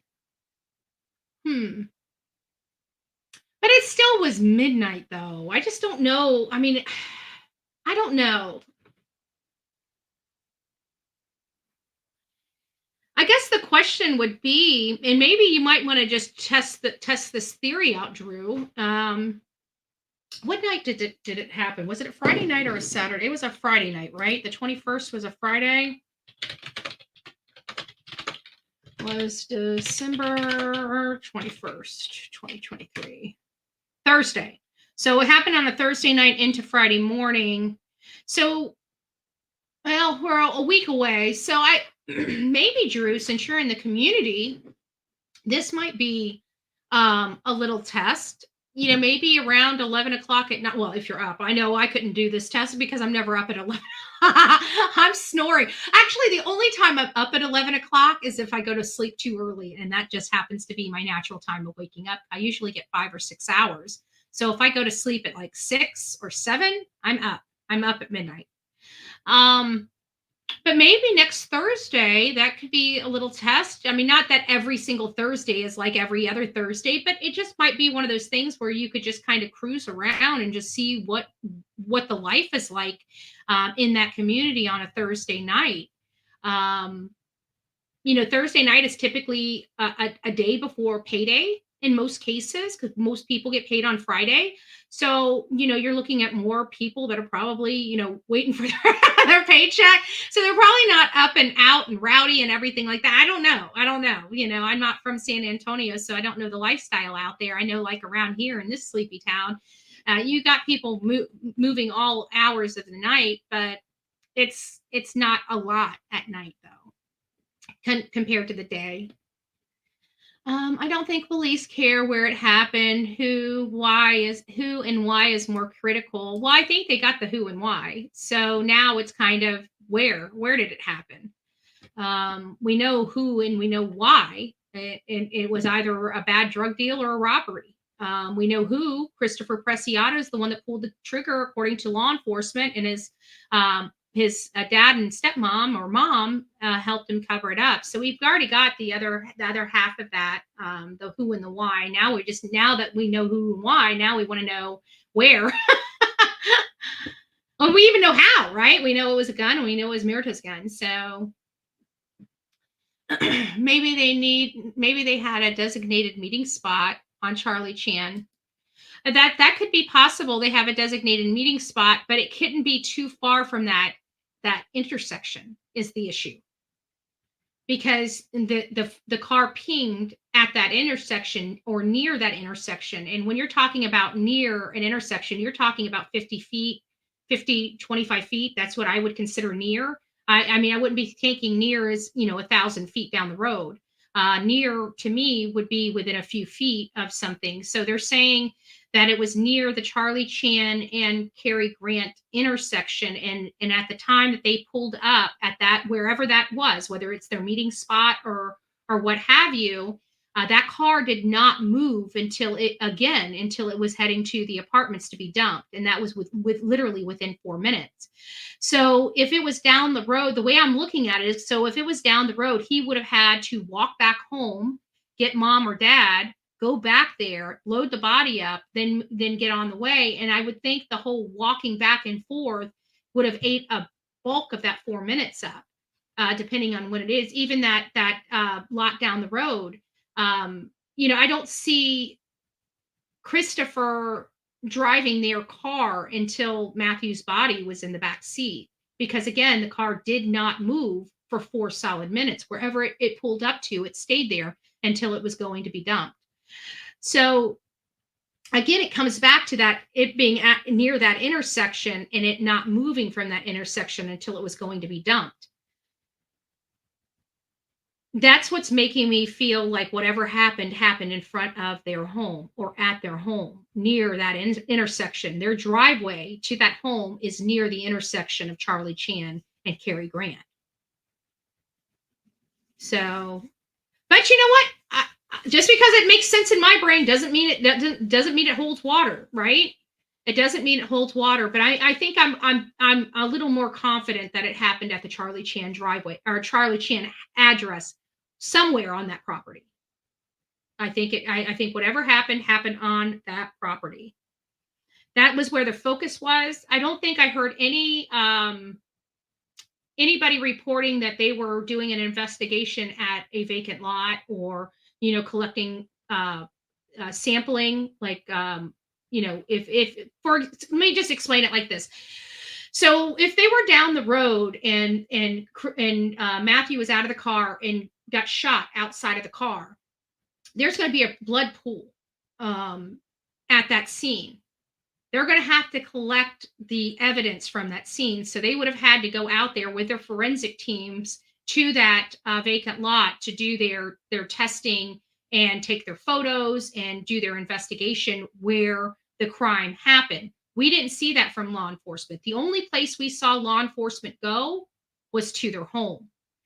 So now we're kind of looking at the behavior of law enforcement. Law enforcement hasn't gone to any vacant lot that we know of. And I have to believe that because everybody in that community has been videotaping, if they went to a vacant lot down the road to investigate, to collect blood samples, shell casings, or something of that nature at that secondary scene, then we would have had some recordings of them doing that work at that secondary scene. We don't have it. We only have 2 scenes that we've seen law enforcement work at, and that's at that Danny Kaye location and at the Charlie Chan home address. Those are the only 2 places that we know about. And again, we wouldn't have known about him had it not been for other people filming it and sending it to social media.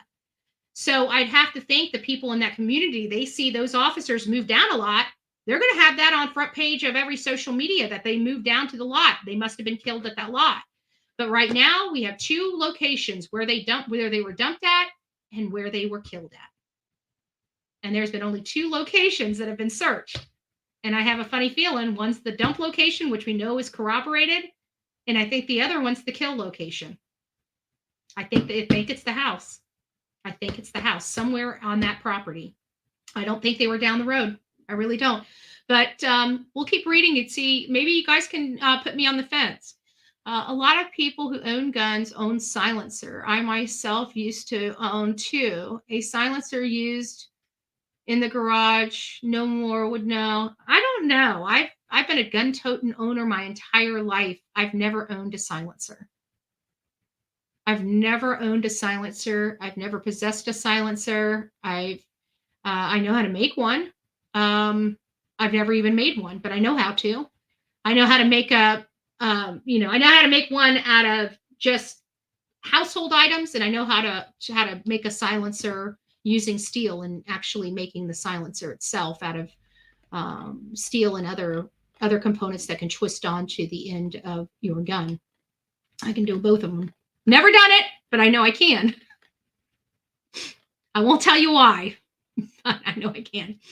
Ever hear a raccoon getting it on with each other? They scream.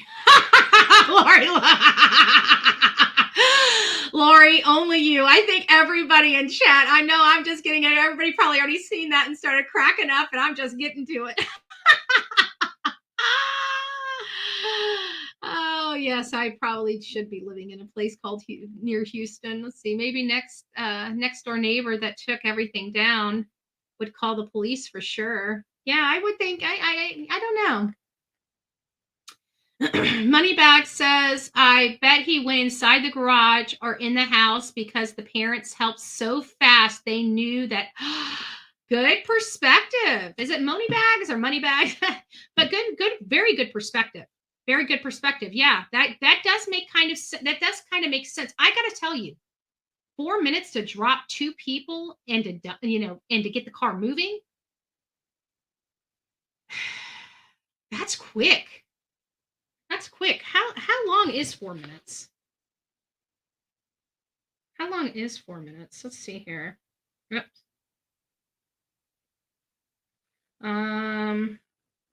We have a timer. Let's see if I got a timer. Yep. Timer. Here we go. Let's find out what 4 minutes feels like. All right. We'll see how quickly 4 minutes is. So me and you are having a conversation. We're having a conversation about the bunk stuff you got me. Matthew, it was short. I don't know what to tell you. You owe me money, Matt. I don't. No, I don't. I made sure weighed right. Oh, no. I'm telling you, it is short. I sold it. Or it could be the other way. Where's my money? I don't have your money. Well, what are you planning on doing about it? Right? What are you planning on doing about it? Boom.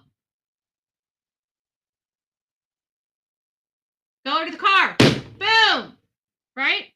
So now we have 3 minutes. Right now, we have 3 minutes to go wake up mommy and daddy, go take the dead body from the garage and put it into the car. Now you're talking about, something just happened. I need your help. Try to attack me.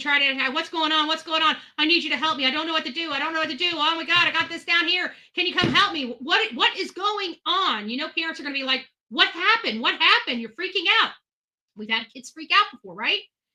All right. Let's go see. Oh my God. What have you done? We just need get this out of here. We don't need this in our house. Right now, we have 2 minutes and 30 seconds. I just don't believe the argument went that quickly. I don't believe both of them were dropped that quickly. If they were, this is premeditated. They didn't even have a time to even have a conversation. Because right now, we're down to 2 minutes and they've got to drag Matthew Guerra's body into a car. And they've got to start moving that car and getting mom and dad into the truck and start heading out. None of this makes sense. We've got a minute left.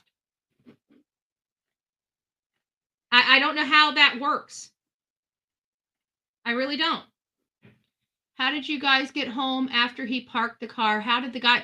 Oh, Dad, the black Silverado is what picked it up. The black Silverado. Let me get my notes. Yes, please do, because I'm trying to analyze this stuff. Allie, sorry, it was a mistake. I put my phone in my pocket. Oh, somebody must be calling somebody else. Lori Lowe says, I'm not even kidding. I went through the woods in my overbrush. What does it say? Hold on, let me put it up on the big screen. I'm not even kidding. I went through the woods into my overbrush when I first moved down here, and I called my neighbor. She was like, Lori, those are raccoons. Oh. I thought it happened where the video showed Roman getting out of the... No, that was the dump site. That was where they dumped him. So the way the affidavit reads, Jamie, is that the car pulled up to the intersection of Charlie Chan and Cary Grant, which just happens to be the corner lot sits Christopher Preciado's home. And they pulled up there at 11:50.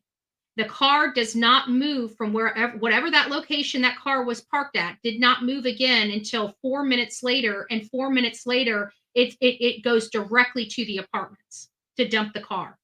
So that, and law enforcement has stated multiple times that they believe that they both Savanah and Matthew were deceased before that car was dumped at that apartment complex.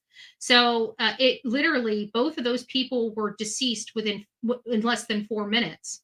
in less than 4 minutes. And I say that in less than 4 minutes because we know that Matthew Guerrera's body was dragged around and put in that car, in the back seat of that car. In order for that to happen, that takes time. You're talking about a sack of potatoes, about a 150-pound bag, a sack of potatoes. It's dead weight. You're going to need at least 2 people to move him.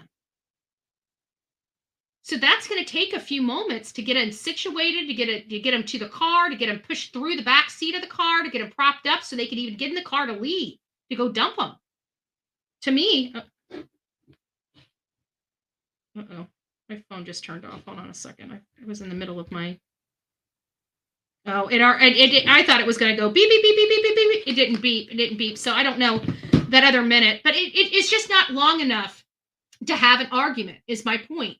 You're not going to have a heated argument where it gets to the point where you're pulling out a gun and putting it to somebody's head and pulling the trigger. You're not going to get to that point unless it's premeditated in 4 minutes. Like, it takes a lot of arguing to get you so heated that you're pulling out a gun.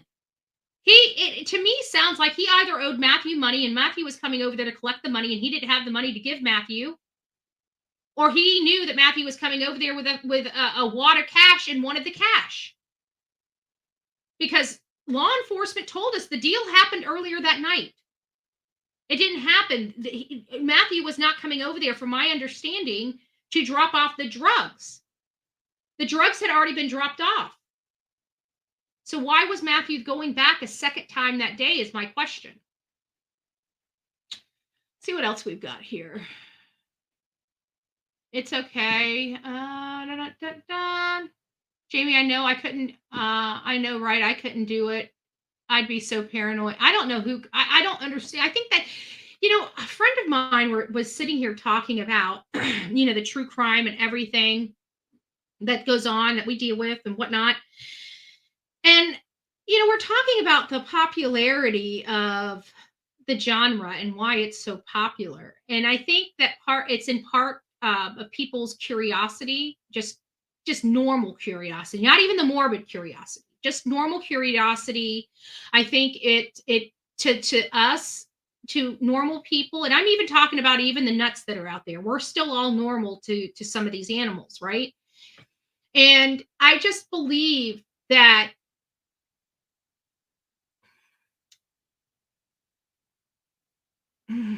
I don't even know. Oh well, it doesn't matter. It doesn't matter. I'll get back to it if I want to say it. There's no good way of saying anything anymore. If you have it on camera of them getting in and out of the truck at their home, then moving a body would be seen, right? I think so, unless it happened in the garage. And they could, but they said the car did not move again until it was moving at 23:54. So if it did not move again, then they wouldn't even have been able to back it up to the garage. But again, it comes to the timing of night. Nobody was up. It was pitch black. They probably turned the lights off and just moved them. Nobody would even see what they were doing. It seems like let me look at their house. Let's look at this. Let me put this back up here. Let's look. Let's take a peek.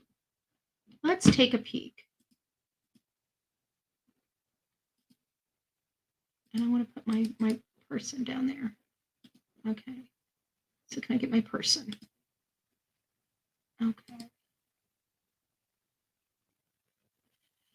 All right. So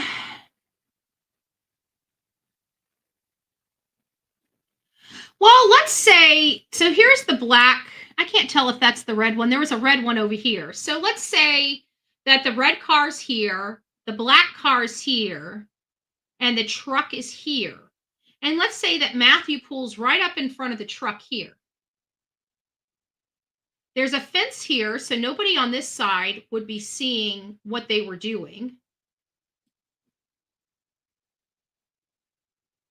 This has the house, but it looks like the bedrooms would be up here. So this would be the only one facing down this way. And it's a nice house, but I don't really see anybody there. The yard's being kept up. We don't know when this was taken in 2022. So this is at least a year old. And so the only thing you'd have to worry about would be out here. There's a street parker right there. So there may be some people that are comfortable parking in the street. He could have parked in the street.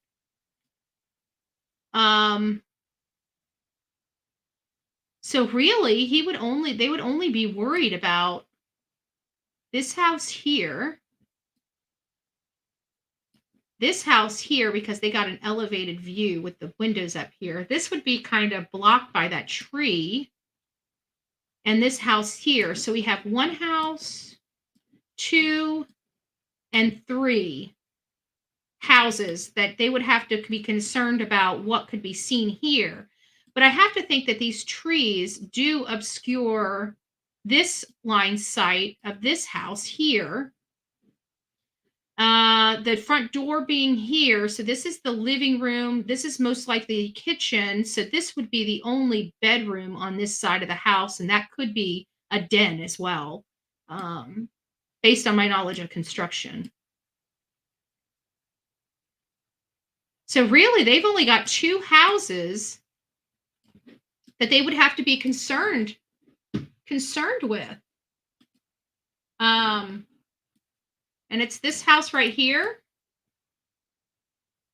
and this house right there, the yellow house right there. Those are the 2 that they'd have to be concerned with. This one right here, they'd have to be concerned with, but only this window right here. And I don't think it would have the advantage point as the 2nd-story houses would, to be honest with you. So technically, I mean, if I'm looking at this, they could have moved that body in the open without even bringing one bit of attention to themselves. Because if their truck was in this driveway right here and the black car was right here, really the only advantage point would be this one right here, that house right there. I'm curious if anybody's living in there. I mean, the yard's being taken care of, but I don't see any cars in the driveway or anything. So I'm curious about that house there. But that would be the only thing. So I still think that it could have definitely happened somewhere here. You can see people walk along. They don't have sidewalks, but you can see the clear trail of people walking on the grass at the out of the yard. You can see almost a footpath all the way down right there. But I don't see any tire tracks of saying somebody pulling up on the side of on the side here and parking halfway in or halfway out. But with this, I mean, we obviously know that there is some street parking because we can see it right here and right here. So they could have parked in the street, they could have parked in the driveway, but this is the intersection, Charlie Chan and Cary Grant. They pinged near here and their car did not move until it was going to be dumped. This is the intersection that their car last pinged in, and it just so happens to be the intersection where Christopher Preciado lives. So I think law enforcement has kind of at least honed in to us a little bit about, what they feel happened. It seems to me that law enforcement's leaning to based on their affidavits, that they believe, and then I'm putting words in their mouth because they didn't come out and say it, but just for me, it sounds like they believe whatever happened at this house. And again, what helps corroborate that for me in my mind is the fact that there's only been 2 areas of investigation that we have learned from the people that live in this area. And the first location was Danny Kaye, and this is where their car was found. Their car was found first with them in it deceased. And then a few days later, like a couple of days later, was when we learned about Christopher Preciado and Ramon Preciado. So we knew of them days later. But the first crime scene was the dump site. And we learned early on that they felt that they were not killed there, that they were killed at a different location and dumped there. And the only other location that has been checked by law enforcement is this Charlie Chan address. We have not seen any units down at the vacant lot down the road. Now, if there's people in this community, and just because we didn't hear about it doesn't mean it didn't happen. If you heard or you saw or you knew that they were at a vacant lot near this home, please let us know. If you've seen forensic units at a vacant site or vacant lot in and around near this home, please let us know. We would like to know, because right now there's only been 2 areas of investigation. And so I think, again, it's leaning and corroborating that they feel this might be the murder site. I'm just going to open up the phones. I don't know if anybody is going to want to call in or talk about this, but I promised you guys that we would open the phones up just to voice anybody's opinion or provide perspective related to this matter. If you have any, I'm happy to listen to it. We're happy to discuss it. Just let me know. Hold on a second. Get this turned on.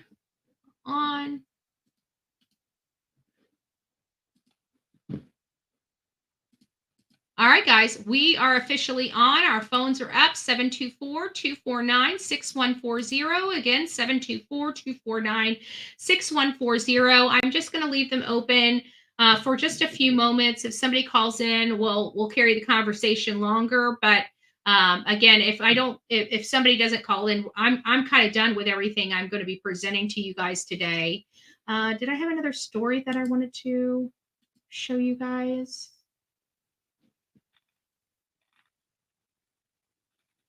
Oh, this is another hot topic for me. It's an anti-crime bill that is being passed by Kentucky. Passed by Kentucky. I'm gonna try to get to go see. I'm working to try to go see Turkey Man while I'm in Tennessee, just to scoot on over there. But I haven't figured out how far away he is from my location yet. And the reason why I'm saying this is because I'm also going to be going to Kentucky if I can get over there, because I wanted to do some Crystal Rogers work. So I might actually be going to Kentucky on this trip when I head to South Carolina. I plan on going to South Carolina, covering the Murdaugh new motion for new trial. And then I'm going to go over to Tennessee. And then from Tennessee, I may go over to Kentucky. So I'm not quite sure how that is, but I also realized that Brooke Houck has a hearing coming up on the 8th. So I may come home for a couple days and then go back up there for the hearing. So I'm not sure how that will work out. If I can just be in place, if we have somebody in Kentucky that just wants to house me for a few days, I'll stay up there until the hearing, so I don't have to keep driving back and forth. But otherwise, it's just going to get too costly, and it's just going to make better sense for me to come back here and then go back up there around the 6th to be there for the 8th. So we'll see how that all works out, but that's kind of the plan.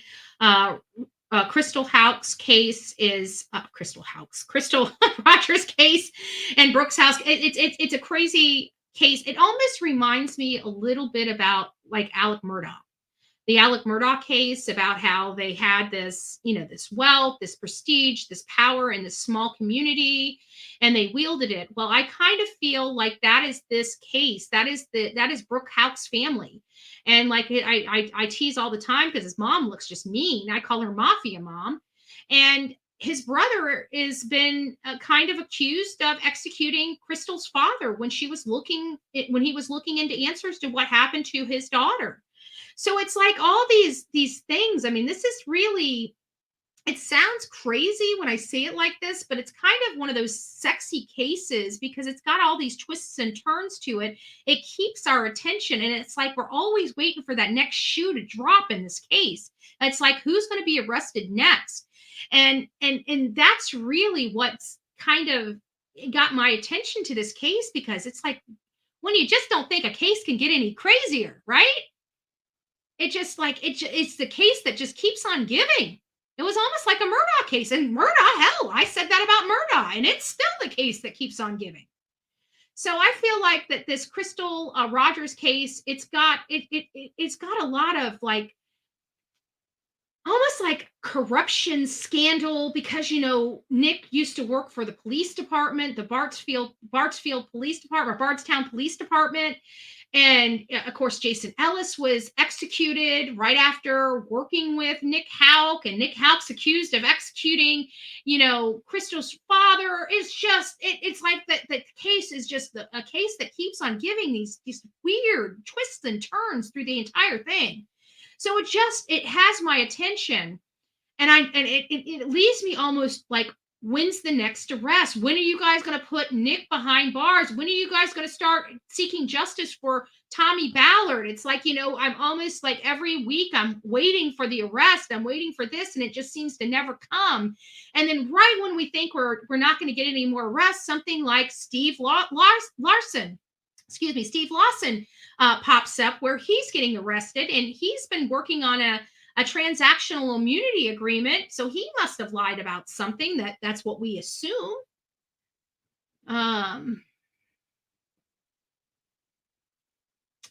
Does anyone know if they had the funeral service for Savanah and Fabian? I remember hearing that they, due to the weather on the 13th, I keep thinking it's going to be the 21st for some reason. I don't know why that number is coming. Let me just check. Savannah's Soto's funeral.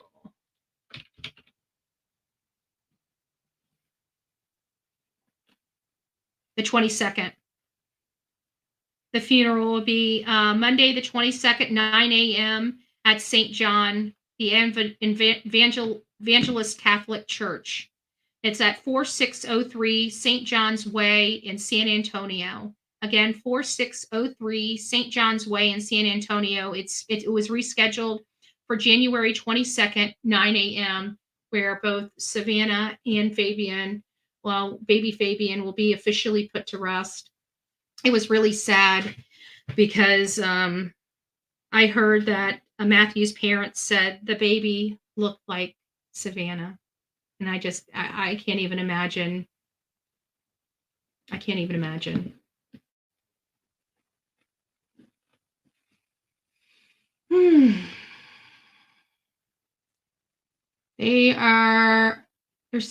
They still aren't buried. How long can you well, as long as it's properly preserved, you can keep it in frigidate, in a freezer keep it maintained for some time. It's very interesting how they do it now, but it has to be cold, obviously it has to be cold. So they can keep you for probably more than you would even really want to know.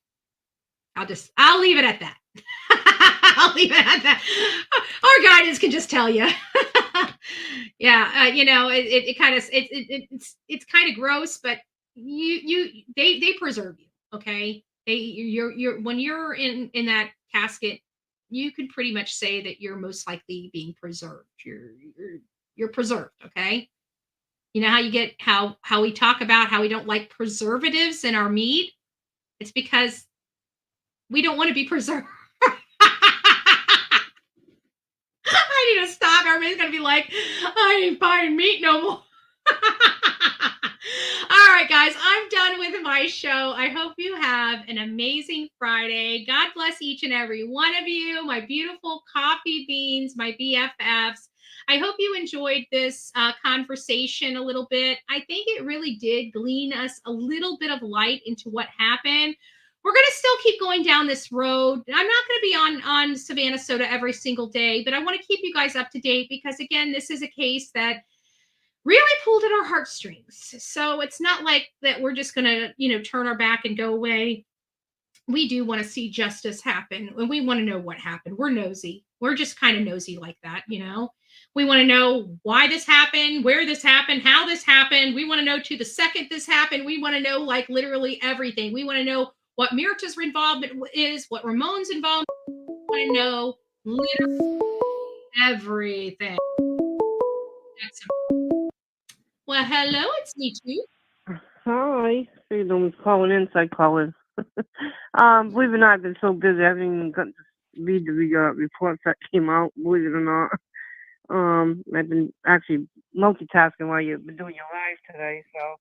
But I figured I'd just call in anyway. but I like to go over it, and I'll be having a discussion with you as we have been. Yeah. But one thing I know is like I don't I don't know they had to have been killed very close, as we know, right? But I don't know about the inside the house because I haven't seen it, but did you see anybody collecting? I mean, you would think if he was dragged from the garage, which I heard was made into like a room, an area where Chris stood. But they would have the had to garage? have. Did you say the garage is Christopher's room?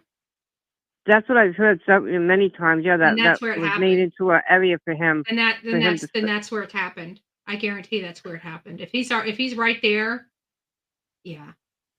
Right, but then you figure he would have to come out and go up to wherever the car would have been parked. If it would have been if he went in their house, you would think he would have parked in the garage. I mean, in the driveway. You would think that would have been caught on camera. He would have to come back out and get her, right?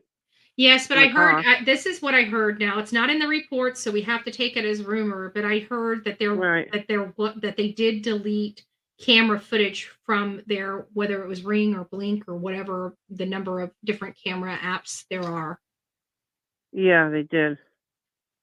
And I guess whoever FBI, whatever, managed to get I bet you they have get him back. everything. This is going to be creepy. I bet you they I have. think so.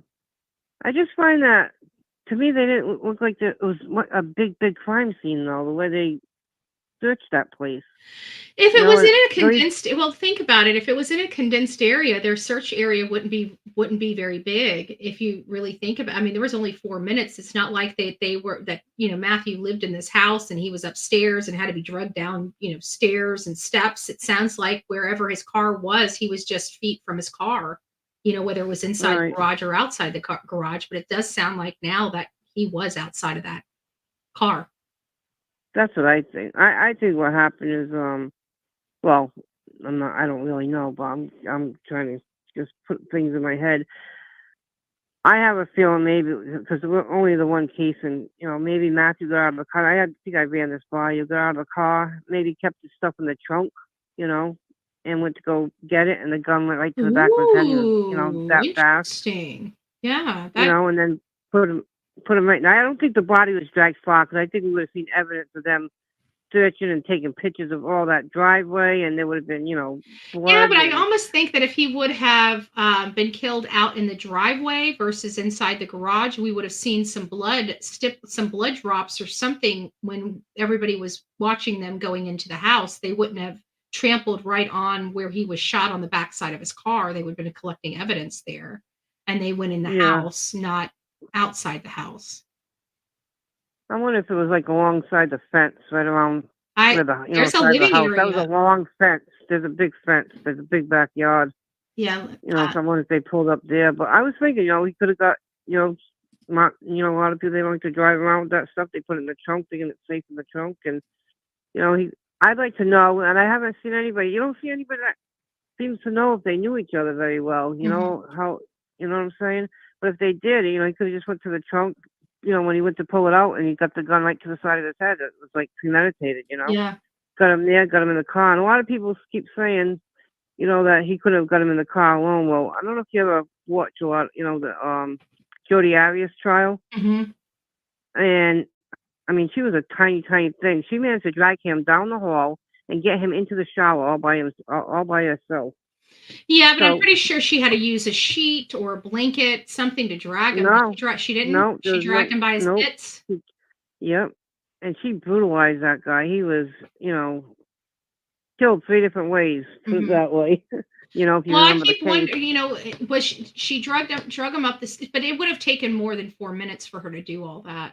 Oh, yeah, she had the place to herself that was inside his house, Okay. You can remember the adrenaline that you have. I mean, I've seen people, I haven't seen it personally, I've seen it on the news. Yeah. People that have gone and they've Lifted lifted a car to get somebody underneath it. Yeah. Because the adrenaline just, And I think that's probably why he was positioned the way he was, because he got thrown in, quickly. I think if 2 people would have done it, I think it would have been placed a little bit differently, don't you? No? Because No. if he was pulled in and laid on his back, then I could probably see the 2 people. But It almost seems like one person was pushing and one person was pulling. It seems like there's no way Pulling. to get Matthew in that car except pulling him from one side of the car to the other. Yeah. I mean, you can't pick him up and cradle him to the car. He's too big. I mean, Matthew was what, Yeah. Right. over 6 feet. That's the Yeah. You're problem. small. I don't see how. I'm trying to visual. I mean, is it possible? Yeah, but in 4 minutes, no. Well, wouldn't the father, whoever helped him, be an accessory after the fact? If that was the case, He's being they would have been charged right with there. moving, tampering, destroying everything. Yeah, Yeah. he's charged with the crimes. Yeah. I mean, I would just think he's he would have charged been with the charged with crimes whether more. he touched the body or not. And we just assumed that all he Yeah. did was wipe down the car. But with this new incident report, it changes things a little bit. Yeah, I have to go over. I'm down to go over it and go and discuss it with you. Yeah. Like we've been doing. You know, me and Betty, for anyone listening, we love to discuss cases. And and her and I haven't we've agreed on very little. This case. I still love you. I love you too. You always told me to be honest. I know. And you were right. I mean, a lot of the stuff that you analyzed, your analysis at the beginning of this case was more spot on than mine, without a doubt. Yeah. You know, but I still have my opinions. Yep. And I respect them. Now I'm gonna go over this though, and I'll have to touch base with you. Yeah, go on the discussion group. They've got the incident report right there under the media file, and read it. It's small, but I think it clarified a few things that I had in my mind. You know what I'm saying? Right. So I Right. think it's good. I think it's Now, a good what discussion group are you talking about? the Savanah Soto Facebook discussion Oh, group. all right, the Facebook ones. Oh, Yeah, okay. yeah. They that's I've where been I so got the. busy. I'm sorry. No, I just been so busy the last 2 days. Been crazy. Emptying out my the storage unit, and it's been like trying to go through all these boxes. It's been nuts. So I've been so busy. You know me. I missed the live. Was it yesterday? I had a doctor appointment. Yeah, that's so the missed, one we went over the incident. So go back and yeah, watch so I that missed. I'm one. like, of all days, I would have loved to call and Yeah, gone over well, with go you. back and watch that one because that's the one I I read. will. Read the entire thing. So Yeah. In case I forget, I believe it's paralegal Liz. mhm. She was in your chat. I did tell her that you'll go, and she's asking about. She said she'll be there. Alex Murdoch. Oh, Evidentiary great! thing. So I told her I'd let you know, and I know Drew sent you an email too. So I told him I'd, let you know about that. Perfect. Well, I'm glad. Yeah. Yeah, because I can't watch it's too much to try to run the No, show I and know you watch the can. No, chat. So I I know how that appreciate all goes. the help I can get. But she's been in there a few times over the past week, and I'm like, I told her, I said, yeah, she'll be there. And I told her we were going, and that I'd let you know. And then she was in there again today, so I figured I'd just run it by you. Yeah. Well, I look Hold forward to on here. seeing you. Here we go. Okay, so the light, the big light, she's showing me that there's a big, huge light that goes on. But you know what? I wonder if the light comes on, is there a way that they can turn it off? Oh, the scented light. Mm-hmm. Like mine's on a switch, Um, so the way I do mine, the way when I know this from putting in them, but you can turn your switch off and on real quick, and it'll just keep the light on, and then you do it again, and it resets it to auto detect, but you can, when you switch it on, you can turn it off. But I don't know. right. That's the way I've got mine set up. Mine's set up where if I flip the switch twice, it's a like the sensor, but I can flip it quick and make it just the light and have the light stay on stationary.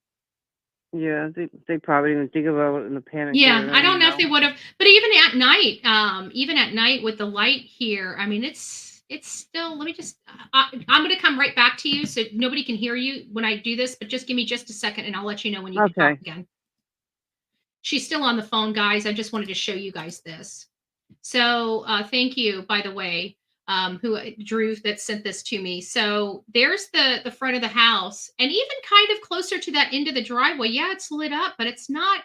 It's still pretty dark over at that end of the driveway. But I see what your point is. You know, that light, that sensor light, coming on.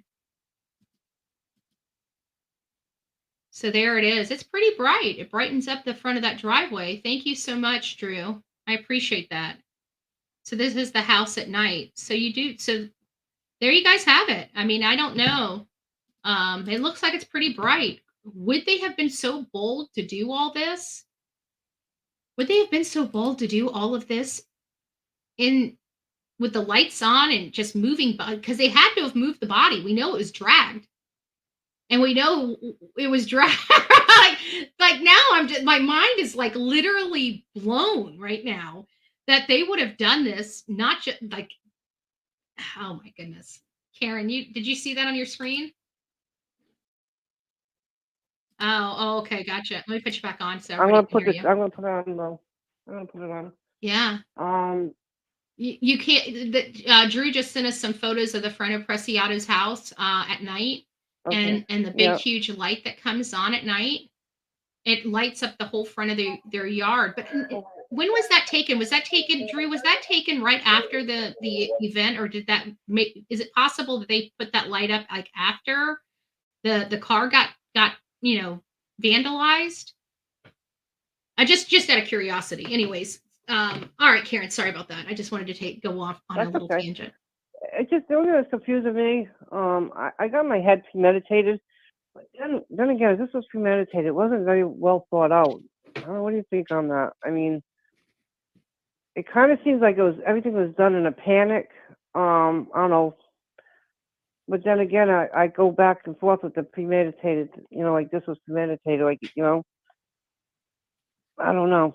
I But then wonder if again, you it's think he would have been more possible. prepared. Yeah, I wonder You if know. we took portions of what Christopher Preciado said, and we applied them if it could paint a different picture. For example, what if Matthew Guerrera, what if Chris owed him money and he was sick and tired of dealing with Chris's excuse and came in there and just said, "Look, dude, you need to pay me my MF and money, or we're gonna have some big Right. problems here, blah blah blah." And he knew he was up and just decided to, as soon as he had his back turned, just took care of business. We don't know what the situation is, so we don't know and I don't even know if it's accurate or if the lady misspoke because sometimes law enforcement accidentally misspeaks, but they didn't retract it. And she specifically said that they knew that this transaction happened earlier in the night.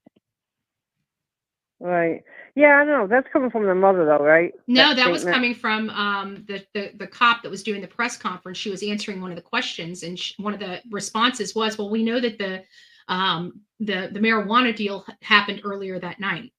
That was what she specifically. I got the impression that the mother told him that. Maybe I'm wrong on that then. No, I didn't That's hear what I her say thought. that. She spoke with authority on that question. Okay. Yeah. So then again, it would be even more premeditated. But then he had to have known. I mean, who was going to drive the car back? I mean, I don't understand. That's where I get conflicted. You know what I mean?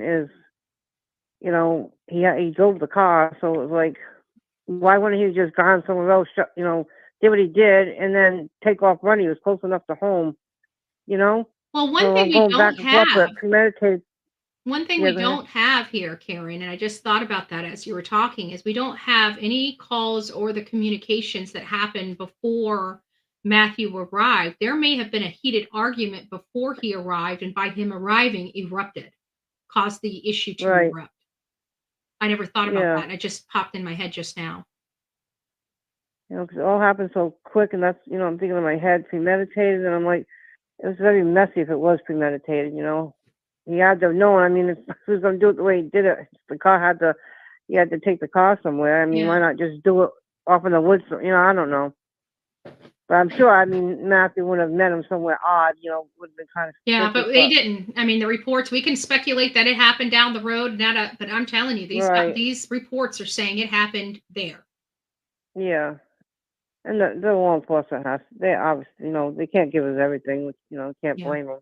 No, But we're not going to know. I just find it weird that nobody's come forward, nobody's come forward, that knew Chris, really. I mean, I've seen one thing where a girlfriend that had dated him had come forward and saying that the parents, he was like spoiled rotten, the parents did everything for him. Mm-hmm. And there was another show that was supposed to have a friend of, who was it? It this girl was friendly with Savanah, and it was her boyfriend. Let me see, I'm gonna get this right.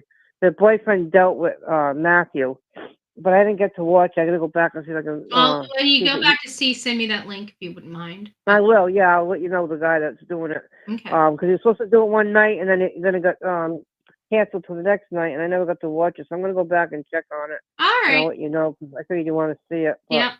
all right. I'll look forward to seeing you soon. Anyway, but I'll be in touch before then. So. Touch All base right, with you. honey. I'll talk to you All soon. right. Take care, Bye-bye. love. Bye.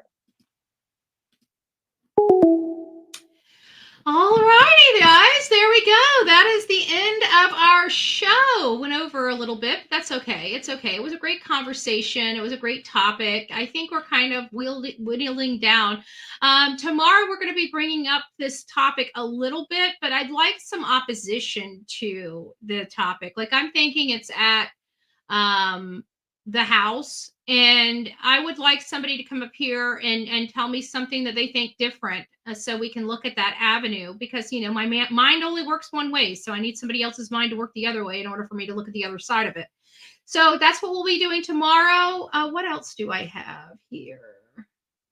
Oh, I know what I wanted to talk to you guys about. Well, I can do it tomorrow. It's the court ruling for, like, the new Supreme Court ruling for Kentucky, and the 3-strike rule. You guys know I like our country running on the merits of the case. So basically, if you're charged with a crime, I think your charge for your crime should be based upon your crime, not some standard, not some 3-strike. I think that is not a fair system, because you're implying that everybody's crime is exactly the same.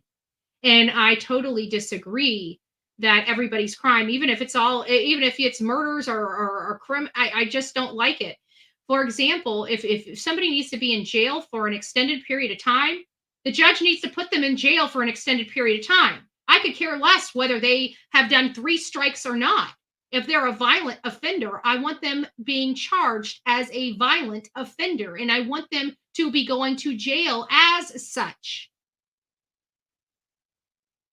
When judges need provisions like 3 strikes in order to levy down harsh punishments to the people that need those harsh punishments, we've got a problem in our country. I do not like stacking of crimes. I do not like 3-strike provisions. I think it's all bullshit. Every single case, and I mean every single case that comes through our court systems here in the United States of America, should be based upon their crimes and their crimes alone, and based on the sentencing guidelines of that state. If you really have to have 3 strikes to put violent offenders away for a significant amount of time, maybe you got something wrong with your sentencing guidelines. Just saying. Just saying. I personally believe any type of 3-strike provision is unconstitutional in my world. I don't care whether it goes through Supreme Courts or not. That is not evaluating a case based on its own merits. What if they committed a 3rd strike, but there's a reasonable reason for them to commit that 3rd strike, and that's part of their defense to that charge, even though that they have been charged with that crime, there's a reasonable explanation for it. Not that they should not be held accountable for that crime, just an understanding of why that crime happened. That person should be adjudicated on those facts and those facts alone. They should not have elevated sentencing because this is now their 3rd strike. I'm very, very particular. I'm a law and order person, but more importantly, I'm a constitutionalist. And quite frankly, I truly believe these provisions are horrible policy. And I will always say they're horrible policy. So that's my 2 cents. Don't spend it all in one place. Guys, don't forget to be fearless. If you see something, say something. An ounce of prevention is worth a pound of cure. And until next time, please be safe and kind to one another, especially in the chat box below. You guys have each and every day an opportunity to wake up and do some amazing things with your life and inspire a lot of people. I hope you guys choose love over hate every day of the week. God bless you. Until next time, we're going to keep rocking it out with our coffee beans out. God bless.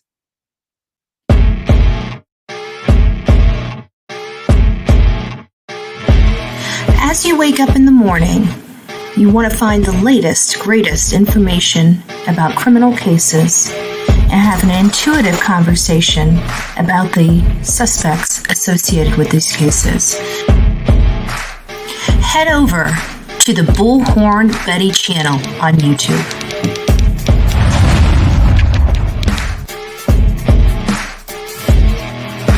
Get breaking news right here on the Bullhorn Betty channel. Welcome to the Bullhorn Betty Coffee Club. Enjoy your stay and enjoy your day.